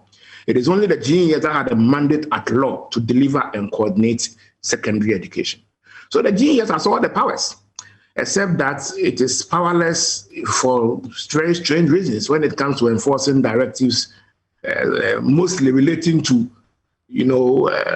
religion and the likes in secondary schools. But the GNAS is very, very, very powerful, clothed with all the power it needs, except that only the GNAS can explain why, when it comes to enforcing minority rights, it is powerless. But when it comes to sanctioning headmasters, it is very, very powerful. That is a matter for the GNAS. But again, if an institution has a certain posture towards certain groups, and has a certain emboldened posture when it comes to disciplining headmasters, then you wonder whether they will actually require a decision of the High Court to realize that they are powerful. I think it has more to do with, I mentioned earlier, and without any equivocation, it has more to do with certain beliefs of certain people in management or in leadership. You see, we have certain beliefs that sometimes conflict with our interpretation of the law. And that is what happened, because I strongly believe that the GNAS, the same GNAS that would ensure that the headmaster is punished when they are found to have breached a particular rule or misconducted themselves, suddenly becomes powerless when it comes to enforcing the rights of minorities. I don't think that, I think that there's more to it than just realizing that they are powerful. Having said that, let me address the issue you raised. yes, it is true that it has an effect on Wesley girls, because the issue in court and the issue that was in court in all the other African countries, similar cases, was about the right to religion and how in providing the right to education, the right to religion must not be discriminated against, or an individual must not be constricted in their enjoyance or manifestation of mandatory religious practices in their right in assessing their right to education. And so the fasting is a mandatory religious practice under Islam. It's the same. It has a direct bearing on the Wesley girls issue. And that is why I advised that the Peace Council, which was ready to sign an MOU this week, will have to delay the process, because this ruling will have a direct impact on the content of that MOU and the consensus that will have to be built with not only the faith-based organizations, but all of the institutions. You remember very well that when the GNS announced, when the ministry announced that the Peace Council is having a process to engage the faith-based organizations and come up with a code of conduct or an MOU on how to govern their schools and the code of conduct conducive to their faith-based organizations, we raised an issue that the issue is not about faith-based organizations. It's not about missions and their schools. The issue is about the code of conduct in all public senior high schools, mission or non-mission. And so if we are developing a standardized code, it should be a standardized code for all schools, whether it's Benkum Senior High School, which is non-mission, or whether it's Achimota, which is non-mission, or whether it is Wesley Girls, which is mission. Other than that, we'll solve the problem halfway and come back and fix another, another problem. This ruling has told us that, yes, the issue is not necessarily about mission schools, because Achimota is not a mission school. The issue is an issue for all public senior high schools. And so the Peace Council will have to be expansive in their approach and then actually look at the code of conduct for all schools, which actually also respects the ruling of this court. Okay, there's an interesting place you've taken us right now. I want us to remain here. Let me say good morning and welcome to the conversation, Mr. Martin Pebo. He's a lawyer. His take on actions such as what we saw on behalf of the citizens of Ghana. Mr. Martin Pebo, the issue of ownership of the schools. I mean, if I'm a mission school, there's a reason the school is set up. And if you're going to use human rights and regulations that you say conflict with either the Constitution or a person's human right, then we will certainly have a difficulty, right? Yes, Mama. Yes, Mr. Pebo, I don't know if you got the scenario. Yes.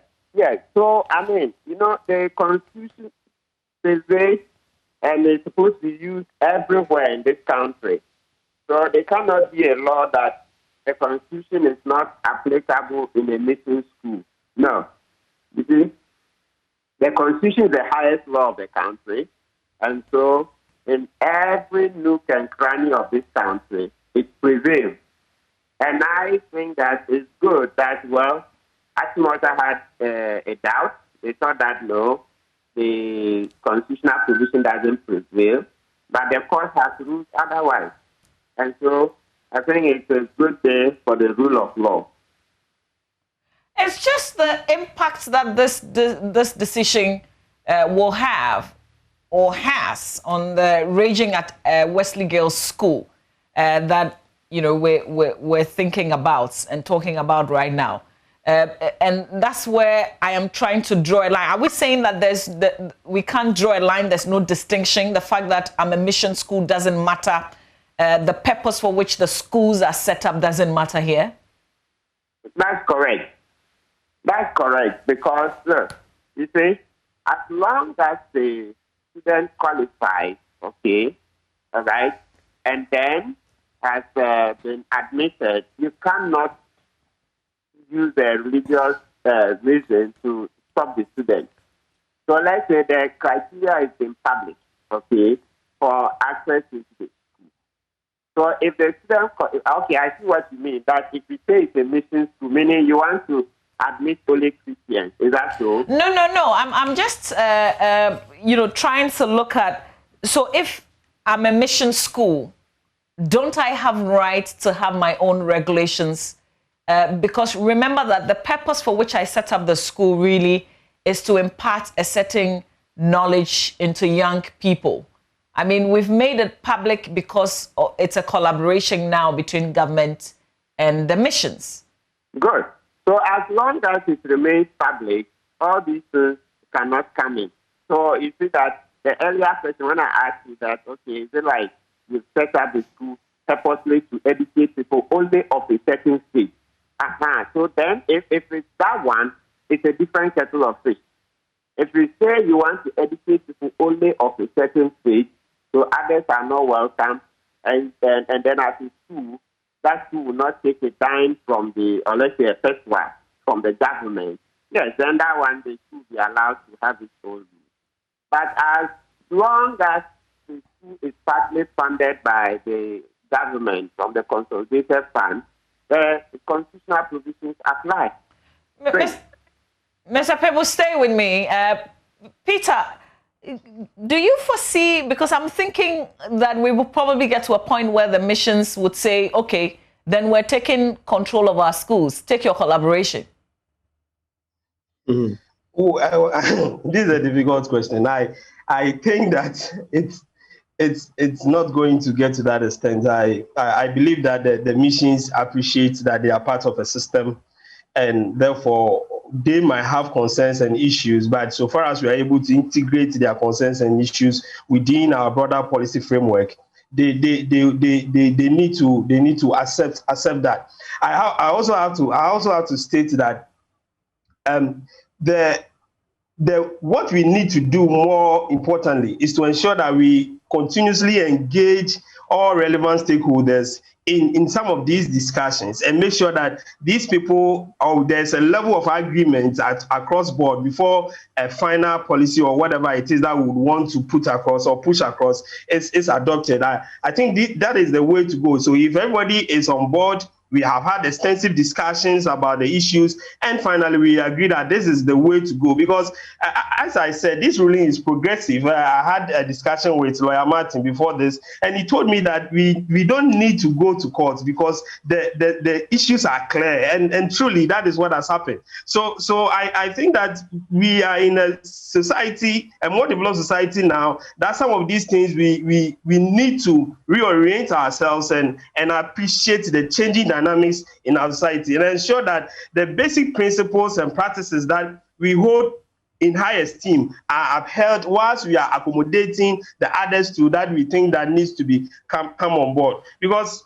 the Constitution is clear that you cannot deny someone's right to education based on religious grounds. So we needed to have had a way to have solved this without going to this extent. And I don't think the mission schools, the missions would want to take that extreme position and say that they would want to take back their schools. I think that would be a situation which would end in the Supreme Court, and they might, I don't know, they pronounce on it, but I don't think we will ever get there.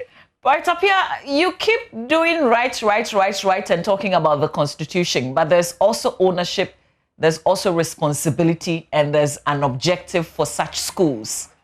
Yeah. If they say they're taking their schools, can we survive? Well, we've given them that opportunity before. You remember during Matthew's time, Honorable Matthew, Napo, as they call him, that they gave the mission schools a window that those who want to own their school and run it should step forward so that the system will give them the opportunity to run their schools. And when the criteria were given to them, none of them said they want to run the school by themselves. So clearly, on the basis of that, there's a clear acknowledgement that government needs to play a role in the management of schools. For that matter, it is a taxpayer's money that will be used to run it. And once you veered into that, then the school environment is purely described as a secular environment. Therefore, activities in the environment is only regulated by authorities that have been given to a particular institution to do that. So now it is no longer an issue of a mission deciding on what they want, but it is a decision of Ghana Education Service to tell them what exactly must prevail. And of course, in terms of administrative structures, their participation in the process would matter. But it does not mean that what they say or what they want is what must apply in the environment. But things that must conform to rules and regulations is what we need to promote. So, and you see, the history of these mission schools is also established that clearly we cannot just also conclude that based on history, that the intention of the establishment of schools by the missionaries were based on the fact that they want to have ownership of those schools.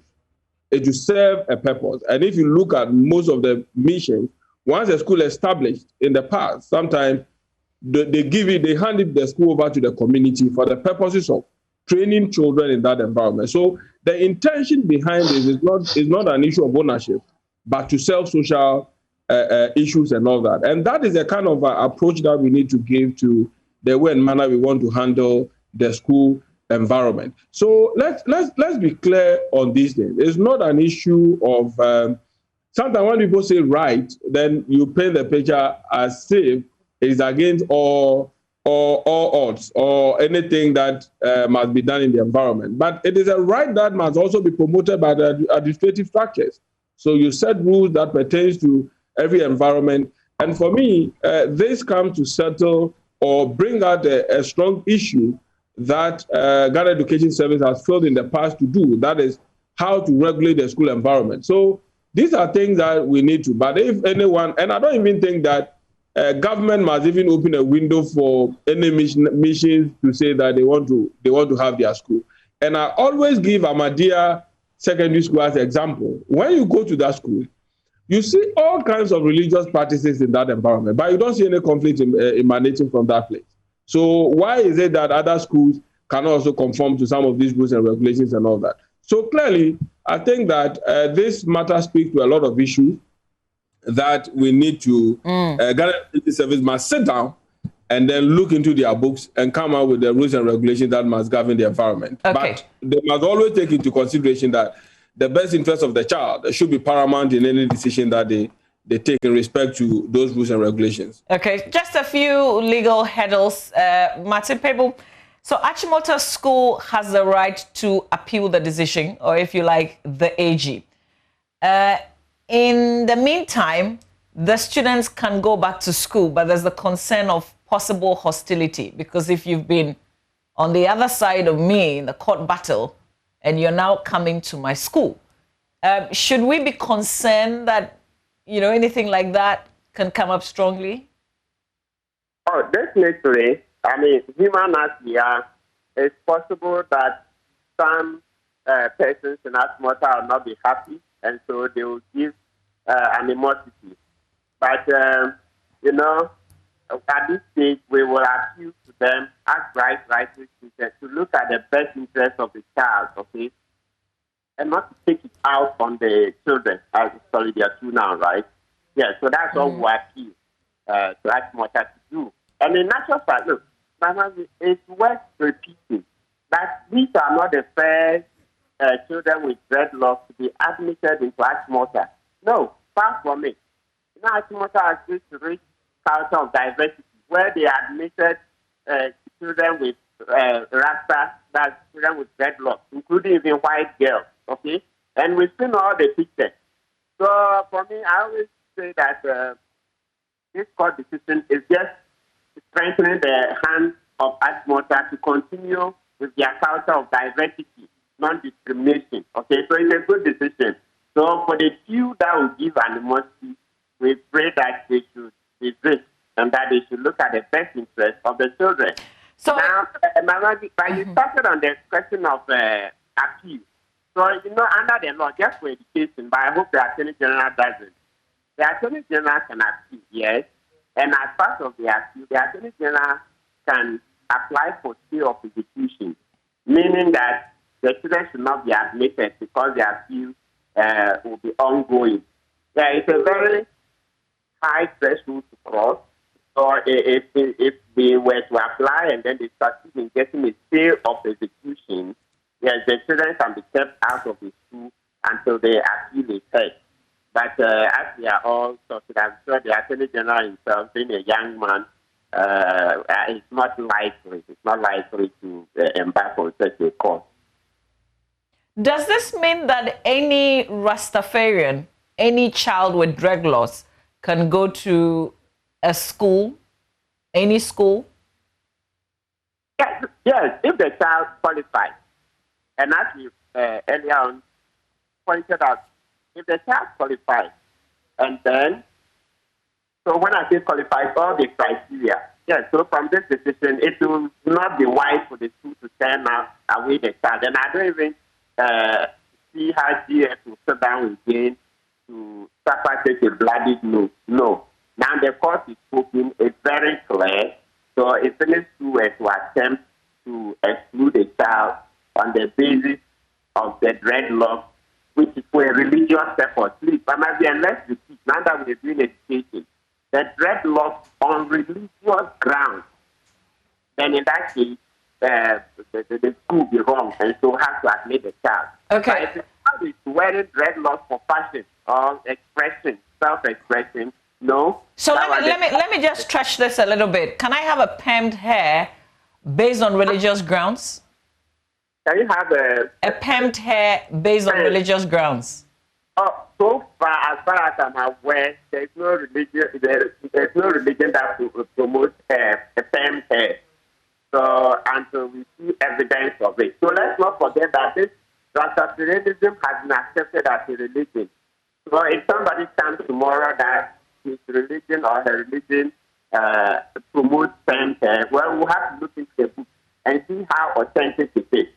Let's not just say that people will come up with all manner of excuses to have dreadlocks. No. Let's remember, apart from Ashimota, Accra Academy also had this young man who also had dreadlocks. So after he left, how many children have since turned up at Accra Academy with dreadlocks? So I think that we shouldn't encourage some of the extensions and extrapolations. No, let's take it one day at a time. All right, Martin Pable, thank you very much for your time.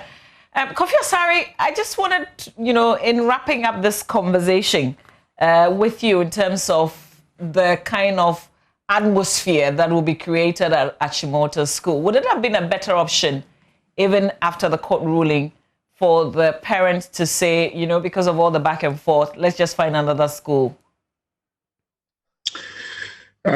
Yesterday, I was on a panel with the GES Deputy Director General, and he mentioned that as part of their mandate, they will ensure that their staff in Achimota would not act in a manner that discriminates against the children when they get the ruling and then they comply with the ruling. And so their job is to ensure that the ruling is implemented, not anyhow, but then in good faith. So I think that I will rely on the promise of Dr. Tano and expect that there won't be any animosity which will not go unreported. Any staff of the GES who would openly express or exhibit such animosity will have to be dealt with in accordance with law. And I do not expect that to happen because Achimota in itself believes in inclusion. Having said that, let me quickly add that this matter shouldn't have gone to court. This is the 9th judgment I'm seeing in Africa in the past 5 years. This matter should have gone to court. And in all the judgments, in all the cases, the judgments have followed the same angle, that you cannot discriminate against one's right to education on grounds of religion. It has been consistent. And so we needn't have gone to court. If our institutions were strong, I indicate, GES should have stood its ground and insisted that its directive be complied with. But unfortunately, GES became powerless. The lesson is that for other African countries, as we pursue SDG 4, to ensure that every child of school-going age is able to enroll and complete the full course of basic and secondary education, our education systems must begin to embrace the concept of inclusion sufficiently. and without necessarily resorting to the law courts to settle matters that can actually be, settled around the table. At one key cardinal principle of a society that is growing, a democratic society for that matter, is its ability to resolve issues, without necessarily litigating over same. And so I would implore other countries to not to follow this example. I wish we would have settled this matter out of court. But for now, once the matter is settled, let's support the children to enjoy their right to education, because they are already late. It's almost 1 month. It's past 1 month in school, and we wish them well. Great. Peter, is the Institute for Education Studies going to be monitoring how they fare in school?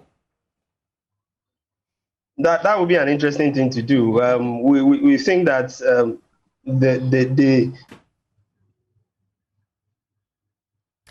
unfortunately, I think that connection is frozen, but pretty much I think we've exhausted this conversation. So Kofi Asare, I appreciate your time. Thank you very much. Peter Enti, thank you so much for your time as well. We had Bright Apia and Martin Pebu also join us on this very intriguing conversation about two children really with dreadlocks.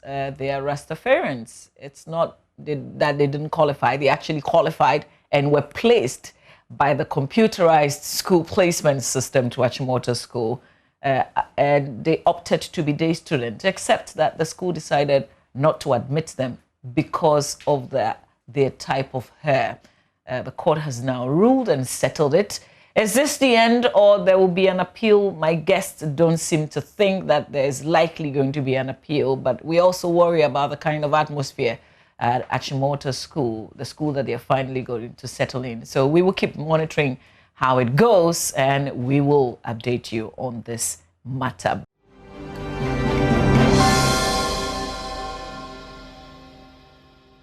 But away from that, let's talk about the drains. And my colleague Benjamin Akakwo has been spending time at Havana, suburb here in Accra, to understand the situation, how prepared residents are, what their worries are ahead of the rains.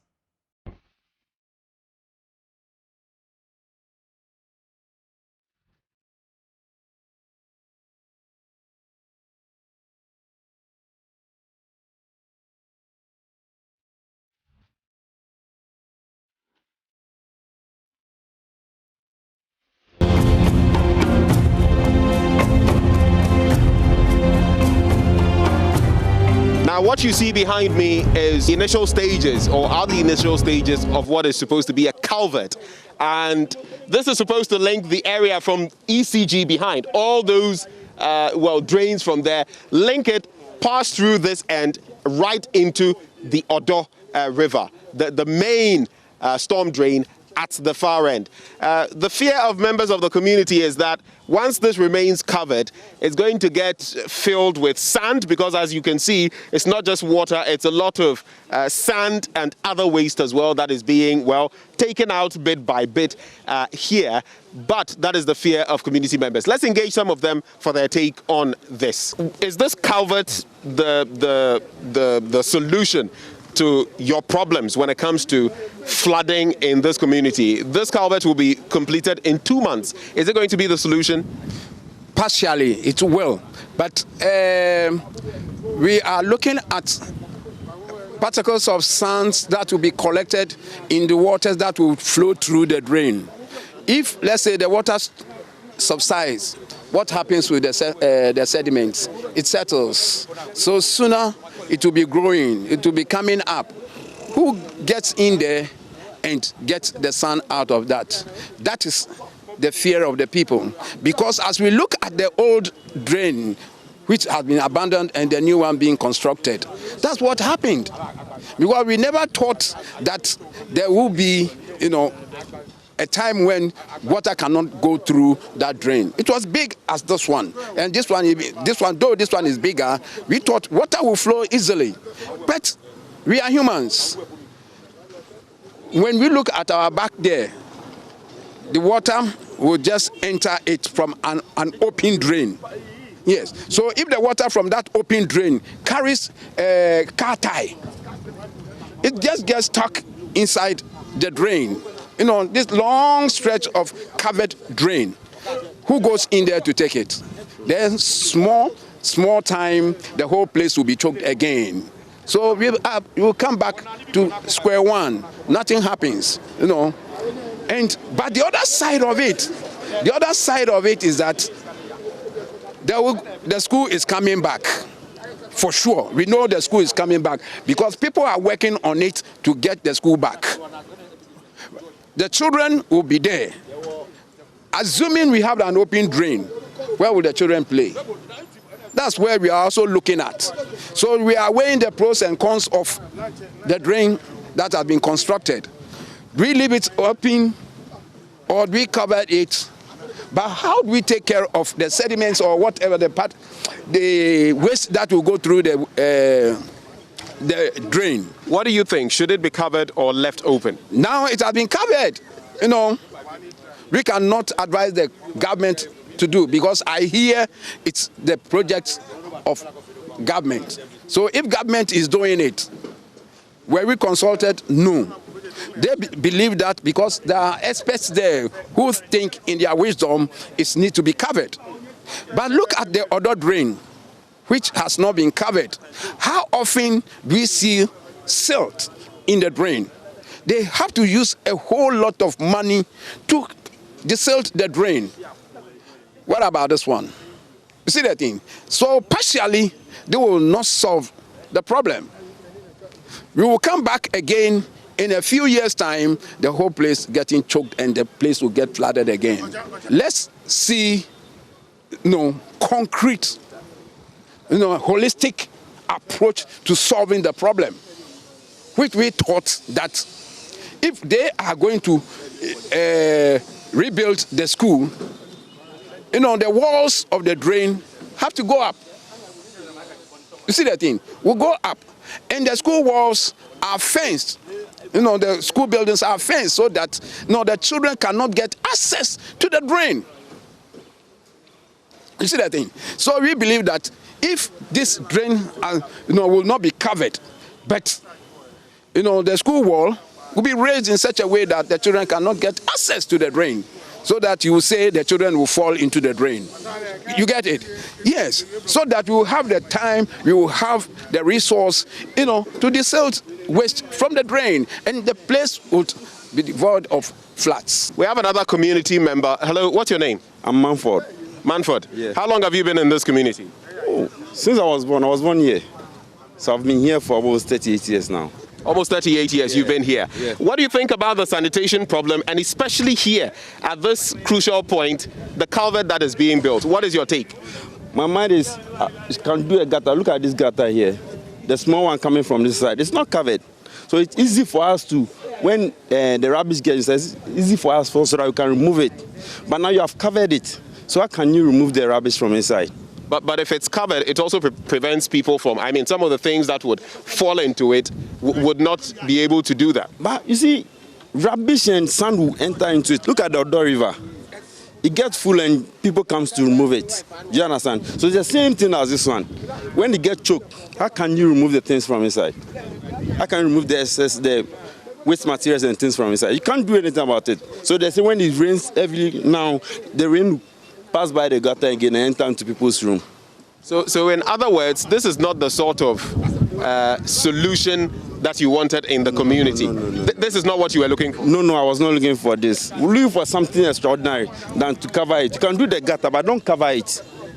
You see, so that when in case it happens that it is choked, you can organize community labor, then we all get into it and remove it. It has happened here before, where you took that shot there. We entered there to move the sands and everything from inside. You can go inside and come out. So it's the same thing can happen to this one. You understand?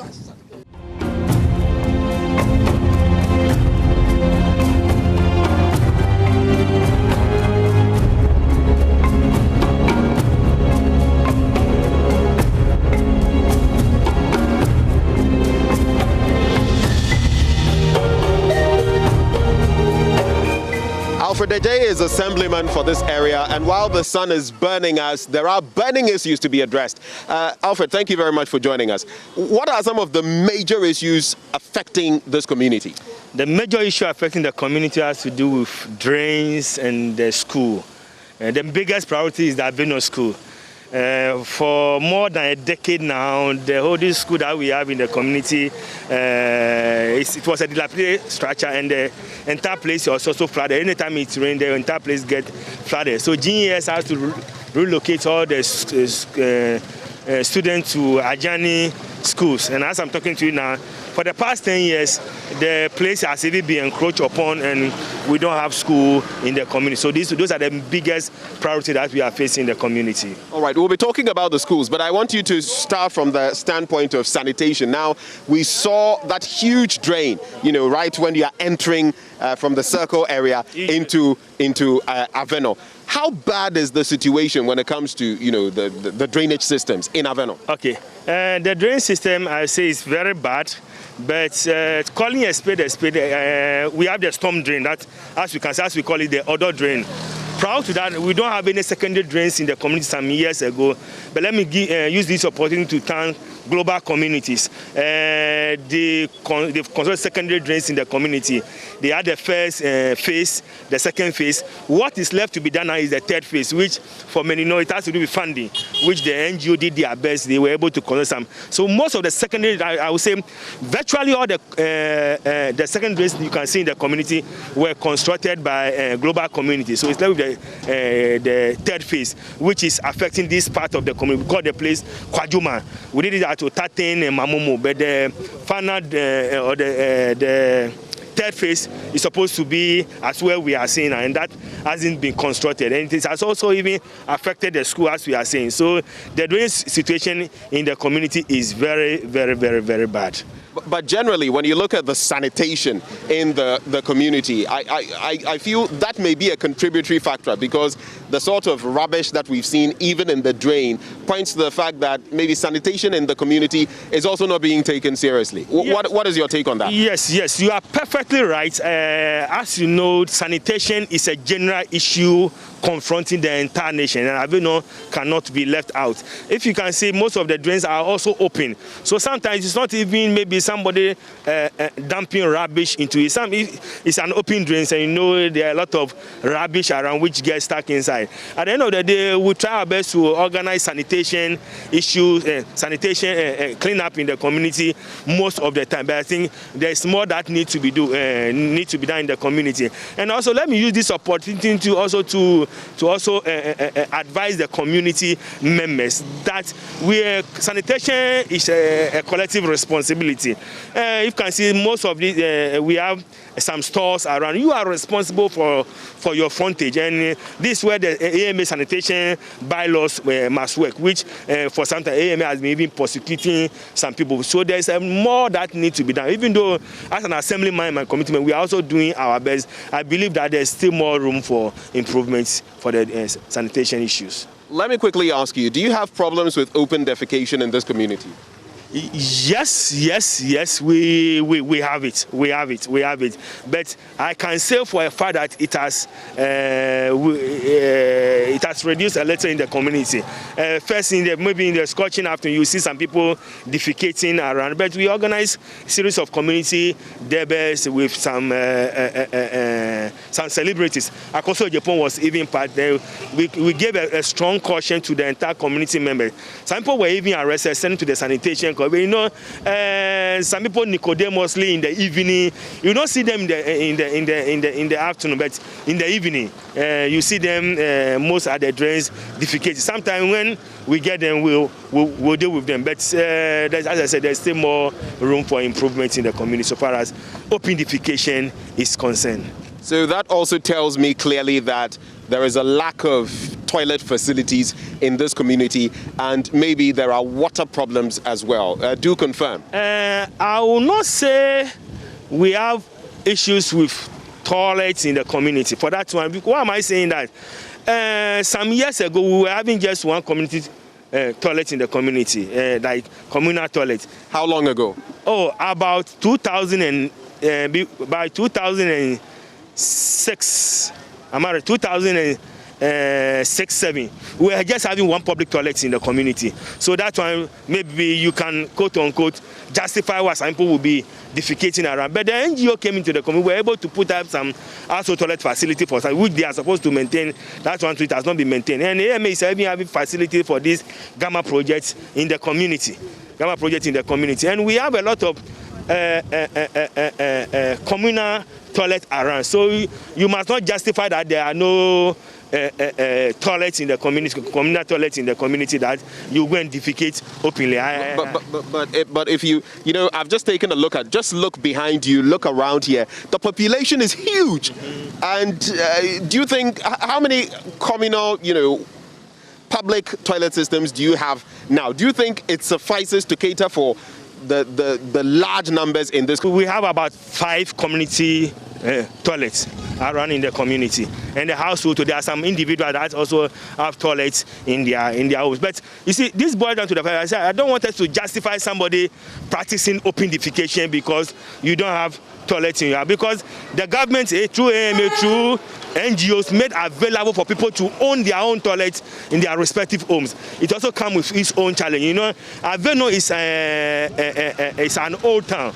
Okay, so sometimes maybe in the house, even though there are AMA bylaws for people to have toilets in their homes, at the end of the day, maybe the person who put up the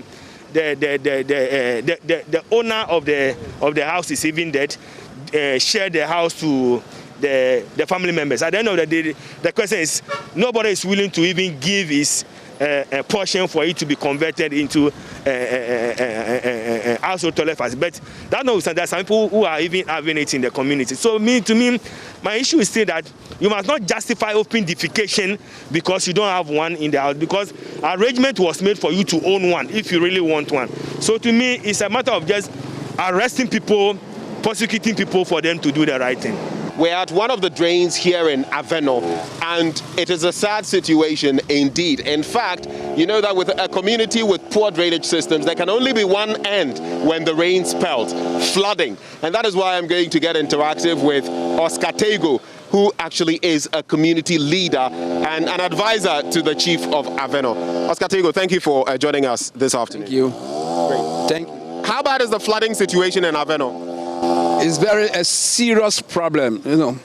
Havana has a very serious situation when rain comes. And we thank God that this very year there hasn't been much rain here to cause floods. Now, the rains are already upon us. I mean, we've seen a few showers here and there. What is the feeling like in Havana? Are you dreading what will happen when the rains hit? We are very afraid that when the rain comes heavily like it used to be in the past, we have to leave the community. People have to leave the community because, the whole place will get flooded because of the poor drainage system. So you speak of the past. Tell us of some of the things that have happened in this community. Have you lost human lives? Have people lost property? Paint a picture for us. Previously, yes, people have lost their properties, their buildings have collapsed under the floods, and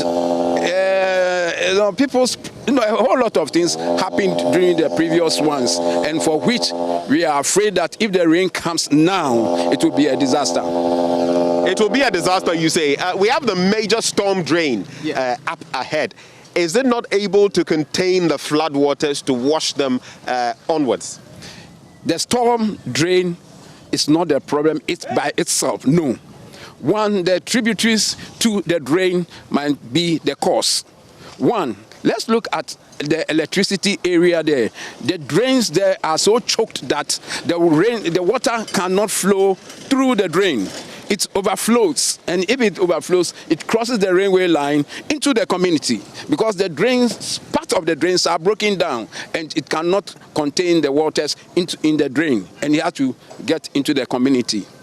Now, I also know that from interactions with all of you that community members are also culpable through the indiscriminate dumping of refuse. How much of a problem is that? What has been achieved in stopping people from dumping indiscriminately? We've done a lot, because the last time I remember people used to dump waste into the drain. We arrest them to the sanitation court. Recently about 12 people were defecating in the drain, and they were arrested and prosecuted, and some were sentenced, some were fined. And we thought that this would be a lesson to all of them. But once in a while in the night you see people defecating in the drains, and that would definitely cause a choke, and the place will be flooded. And two, the engineering work of some of the drains, is much to be desired. From the secondary drains that are there before, right into the storm drain, they're at right angles. So the pressure in the drain will force the water from the secondary drain back into the community. But if it were to flow at an angle to the water, to the storm waters, it will just pull those waters along. We think it was an engineering defect which need to be corrected, because when we were doing the NGO work, we spotted about 5 different places that causes floods in the community. And we have tried as much as possible to get those things addressed. But lo and behold, nothing has been done about it. And still there are floods in the system. Now, you speak about interacting with some people to help find a solution. I just interacted with Mr. J, the assemblyman. The member of parliament now is Dakwan Newman. What have been the interactions with these people in leadership to help, alleviate the problem? I remember very well during the campaign time, we met, at that time he is a candidate. Yes, I told her that what I have as an NGO committee chairman is the same as she has got, and the only difference is the terminal, the bus terminal at the junction there. That's the only difference that she hasn't got on her itinerary. So we were thinking that by now there must be something on the ground that you will meet the community members, that is community engagement, to see what really are the problems, as she has done it theoretically on paper, so that practically we will come and we all come together, then we try to find solutions to some of these problems, particularly the floods in the community. Now, it's been some 5-6 months into the year since the 2020 elections. Have you seen any signs from any form of leadership, especially from the standpoint of the Member of Parliament? While she is not an agent of development technically, have you seen any signs that point to the fact that the things you discussed with her could materialize to stem the tide of these problems? No. I've been trying to, get in touch with her through their agents or their party leaders or whatever they are in the community, so that they relay the message to her, so that they will come, so that we all sit down and reorganize the community. Because we need to organize the place. Like earlier you were talking to the assemblyman, you see all this place untidy. Look at this place. I've worked around, East Legon, around Lumumba Street and those sort of places. You can't drop a piece of pure water rubber on the ground.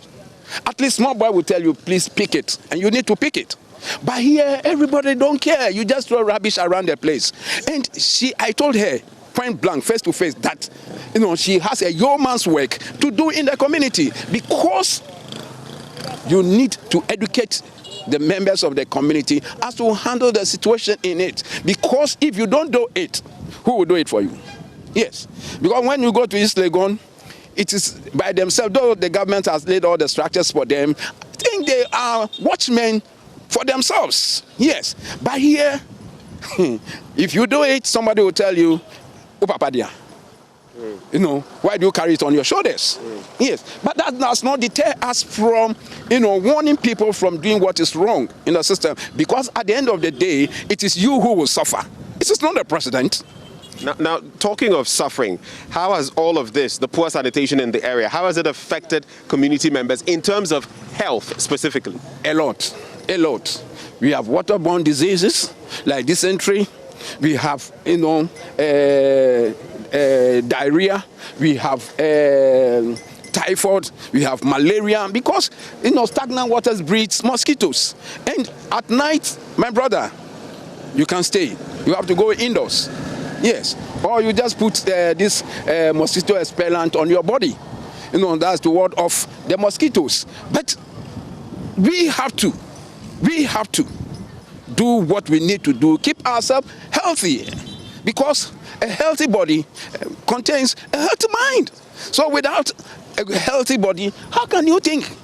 How can you progress? How can you move forward? How can you change your community? Finally, what do you think are the solutions, some of the solutions we ought to bring to bear to resolve these problems? One, like I've told you, the community members are also party to the solution. If you don't dump, the place will not get untidy. Two, there are regulations with the sub-metro or the local government people, to supervise the system so that people will not. Assuming these domestic drains in front of houses, if these people, which people we used to call them saman, if they were to be around, people will be cleaning their drains each day.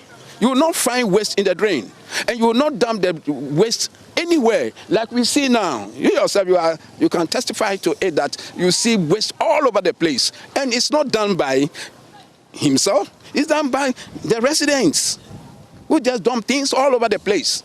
You see that thing? So it is we who must, one, find solution to the problem, and so that the central government, through his structures or agents, can also bring help to us.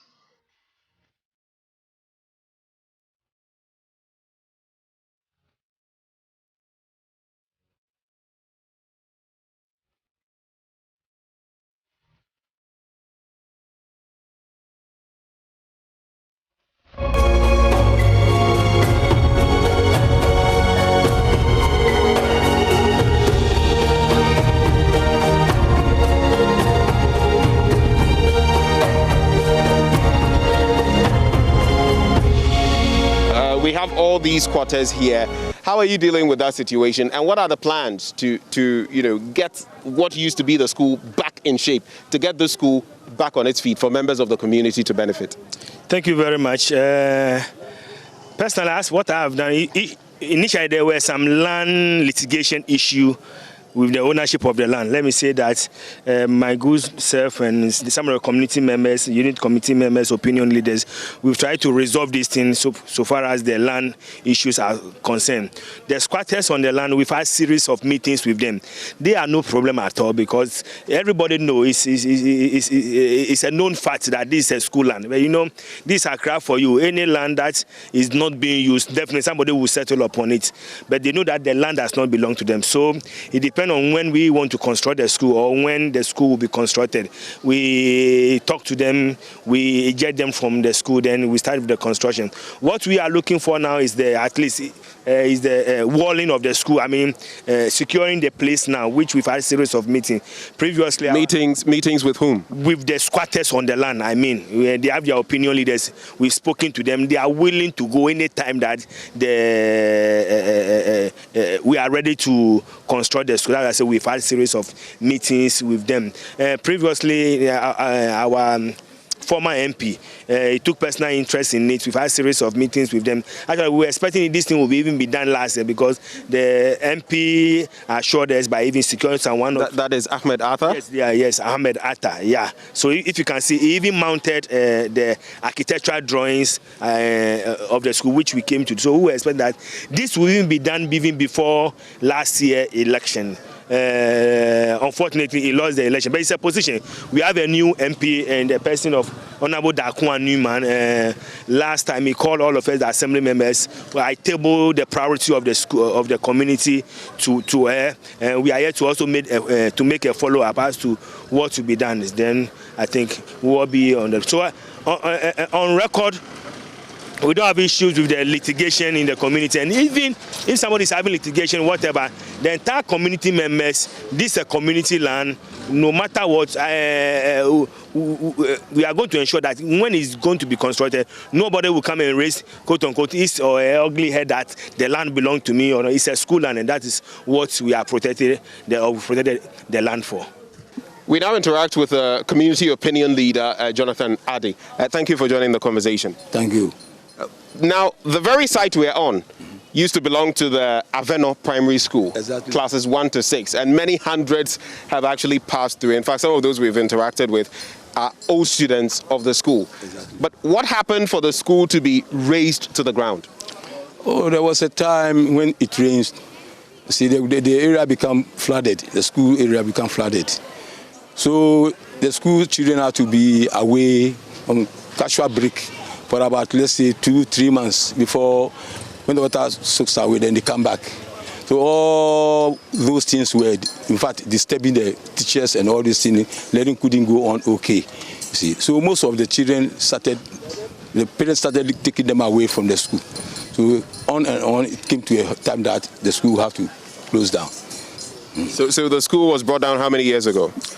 Over 10 years now. Over 10 years. And what was the plan to reconstruct the school? The plan to reconstruct the school, or we, the community members, some of us, we took upon ourselves as sometimes we, the community members of, let's say, we are having a committee called Water and Sanitation Committee, which I'm the secretary, and our honorable is the organizer. So in actual fact, we took that particular thing to ourselves, that if because of water and sanitation that has brought all this thing down, then we have to reconstruct it. So we took it upon ourselves and started on our own way. So by going to approaching people, officers or offices that which we, in fact, come out to help us reconstruct it. In this, that we were able to attain these papers, the drawings and everything, by our own self. The honorable led the whole team. And he was paying. When you say honorable, whom are you referring to? The present honorable Ajay. Yeah. The assemblyman. The assemblyman. He was paying the money. He paid monies for all these things to be done. So together with me and some few members, we went out. In fact, soliciting help and all these things for since about 6 to 7 years now. Now you mentioned, I mean, it's been quite a long time, and in the meantime, when you look around, you have fuel tankers, you have all kinds of squatters who have invaded this place. Yes. In fact, you have a building that has been constructed on what is supposed to be the site of the school, yes. And we also have right behind us, a cattle shed where cows are feeding from troughs and all of that. Has there been any attempt to deal with that situation? How are you going to construct the school when all these people are here? Thank you very much. We've made a move by consulting them, meeting them several times. We educated them about how they have to move away, the way they should go. And even we are coming back again to what? We construct the school, because the community is in need of the school. So they understood what we said. And now, anytime that we are ready to, in fact, evacuate them, they will go. They are ready. Nobody sold this place to them. They came by themselves. They are all squatters. So when any time that we have to talk to them, they themselves, they know. They can't do anything. And now what we need presently now is, in fact, the members we have, our leaders, something like the MPs and this thing, they have to come in now, because we don't need any help from any place. They are in the community with us, and then sometimes they are the people who at least get something small from the government in assistance for the communities. So if we in Havana we don't have our share, then where do we lie? So we want them now. We are, in fact, this time around, we are going to put a pressure on the MP. Because Accra Newman. Yes. She has to get prepared. We are coming with good pressure on here so that this school is reconstructed early. And that is the real story. The other day, it was Shukurabola Junction in the Ablekuma Central constituency. Today, it is Havana in the Okaikwe South constituency. Community by community, constituency by constituency, we are laying bare the crucial problems affecting community members. from poor drainage systems to sanitation to a dilapidated school that was razed to the ground. These are some of the major issues affecting the people of Havana right here in the Okaikwe South constituency. Bit by bit, we're striving for change. From Havana in the Okaikwe South constituency, Benjamin Akako for JoyNews.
And thank you for keeping it locked here on the AM show on JoyNews. Let's talk about some national science and maths quiz. It's settled Prempeh College champions in the Ashanti region, but Krobo girls in the Eastern region also qualified for the national championship. Let's get Maxwell Agbagba live to find out when they will also crown their champions. Is there something to look forward to? Maxwell, good morning. Maxwell is live from the Koforidia Nat Hall. Maxwell, you went to the Eastern region yesterday, correct?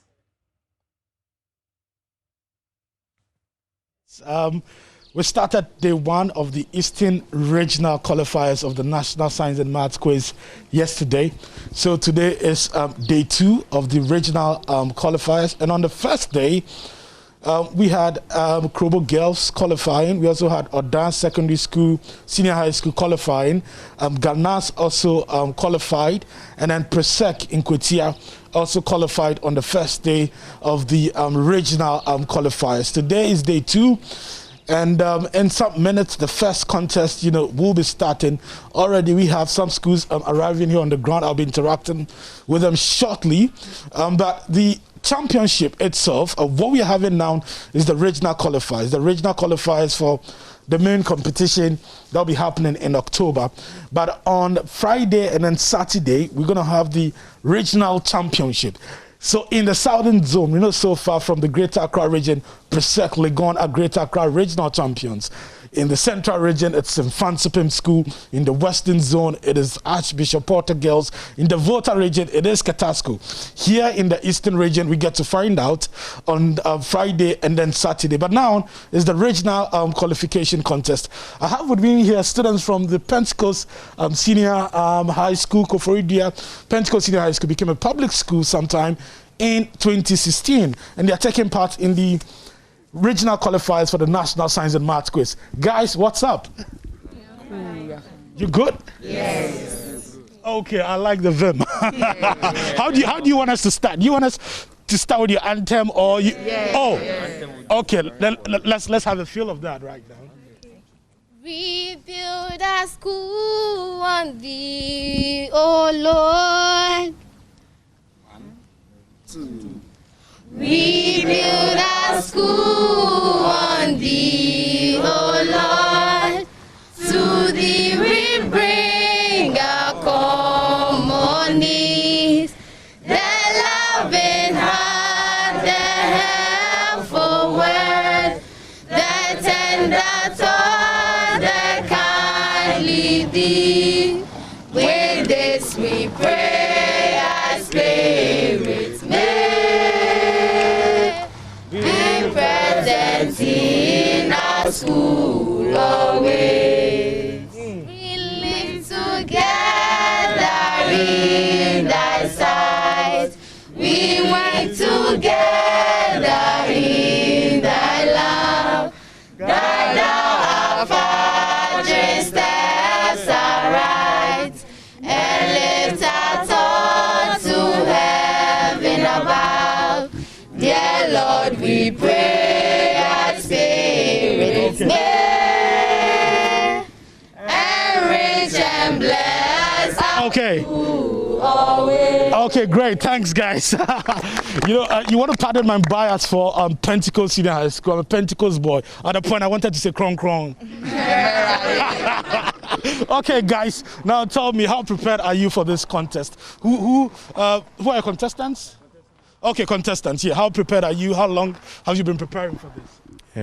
We haven't been preparing for long. And we just started like 3 months ago. Okay. And we hope we'll do better than we have in the previous years, and as better as other schools have done in this. And we hope that we'll qualify and we'll reach a stage in which we can raise our school higher and our name can be lifted high. Okay. But who's the other contestant? But are you sure you'll be able to do that? Because I know some schools have been preparing since last year. Yes, but some of them even right at the first year. Yes, but we know by the grace of God and by His strength, we shall pass through successful. Okay. Yes. Okay, so you believe in the grace of God. Yes. Okay, so this morning you're competing against St. Martin SHS, Methodist Girls SHS Manfi, New Drabin SHS, and then Presby SHS Suhum. What should we expect in that contest? We should expect nothing but the best from us. Nothing but the best. Huh. And are we seeing you? Do you think we'll be seeing you at the national competition in October? Yeah. Okay, let me speak to your coordinator. How prepared is the team? We are prepared. We are prepared. This time we have gotten enough time for them, and we have taken them through so many samples of questions, and they have the courage. I know our team is going to win. And we'll win today, so that we'll qualify for the national, and then we'll represent ourselves for the Eastern Championship. So that is what we are here for. We are here for win and nothing else. For many old students I've been speaking to, the National Science and Maths Quiz means the world to them. It is not just a competition about science and maths, but it's also to win the bragging rights and also push their school to a level that they want to see it. Is that the same goal, aim, objective for Pentecost? Yes, we want to start on a good note, so that the old school will come and join us. The old boys and girls will come and join us. They are ready to join us at any time. So we also want to do well, so that we can motivate them, so that when they are supporting us and they are also encouraging us, it will be a nice thing for us. Okay. So this time we want to do well. That is why we are here. Thank you very much for talking to us. And then all the best to you guys. Okay, sure. So you just had a guys from Pentecost Senior High School. They're entering the auditorium now. Arriving now, Methodist Girls Senior High School Manfi. And you know that Methodist Girls Senior High School, they have been doing very well. I mean, when it comes to National Science and Maths quiz, we've not really heard much about them. But in other science competitions, the RoboFest and all of that, they've been doing so well. And they'll be taking part in this contest today. Pentecost Senior High School is in that contest. St. Martin's is also in that contest. We'll definitely want to see how, it's going to pan out here. But they are definitely a school to watch out for in Methodist Girls Senior High School, Memphis. So that's what's happening here. More schools will be joining, and very soon this empty car park you see will be filled with school buses, Mama V. The girls' schools, because yesterday it wasn't just Kobo girls that qualified, but that was your highlight. And now we see Methodist girls just pack their bus, and you're all over them. Mama V, honestly, there has been a push for a girls' school to win the National Science and Maths quiz. For the past 28 years, no girls' school has won the National Science and Maths quiz. The only missed school to have won the competition is Achimota School. So there's a push for a girls' school to win the competition. And every year, I mean, we yearn and we yearn for that, we yearn to see that, but it doesn't happen.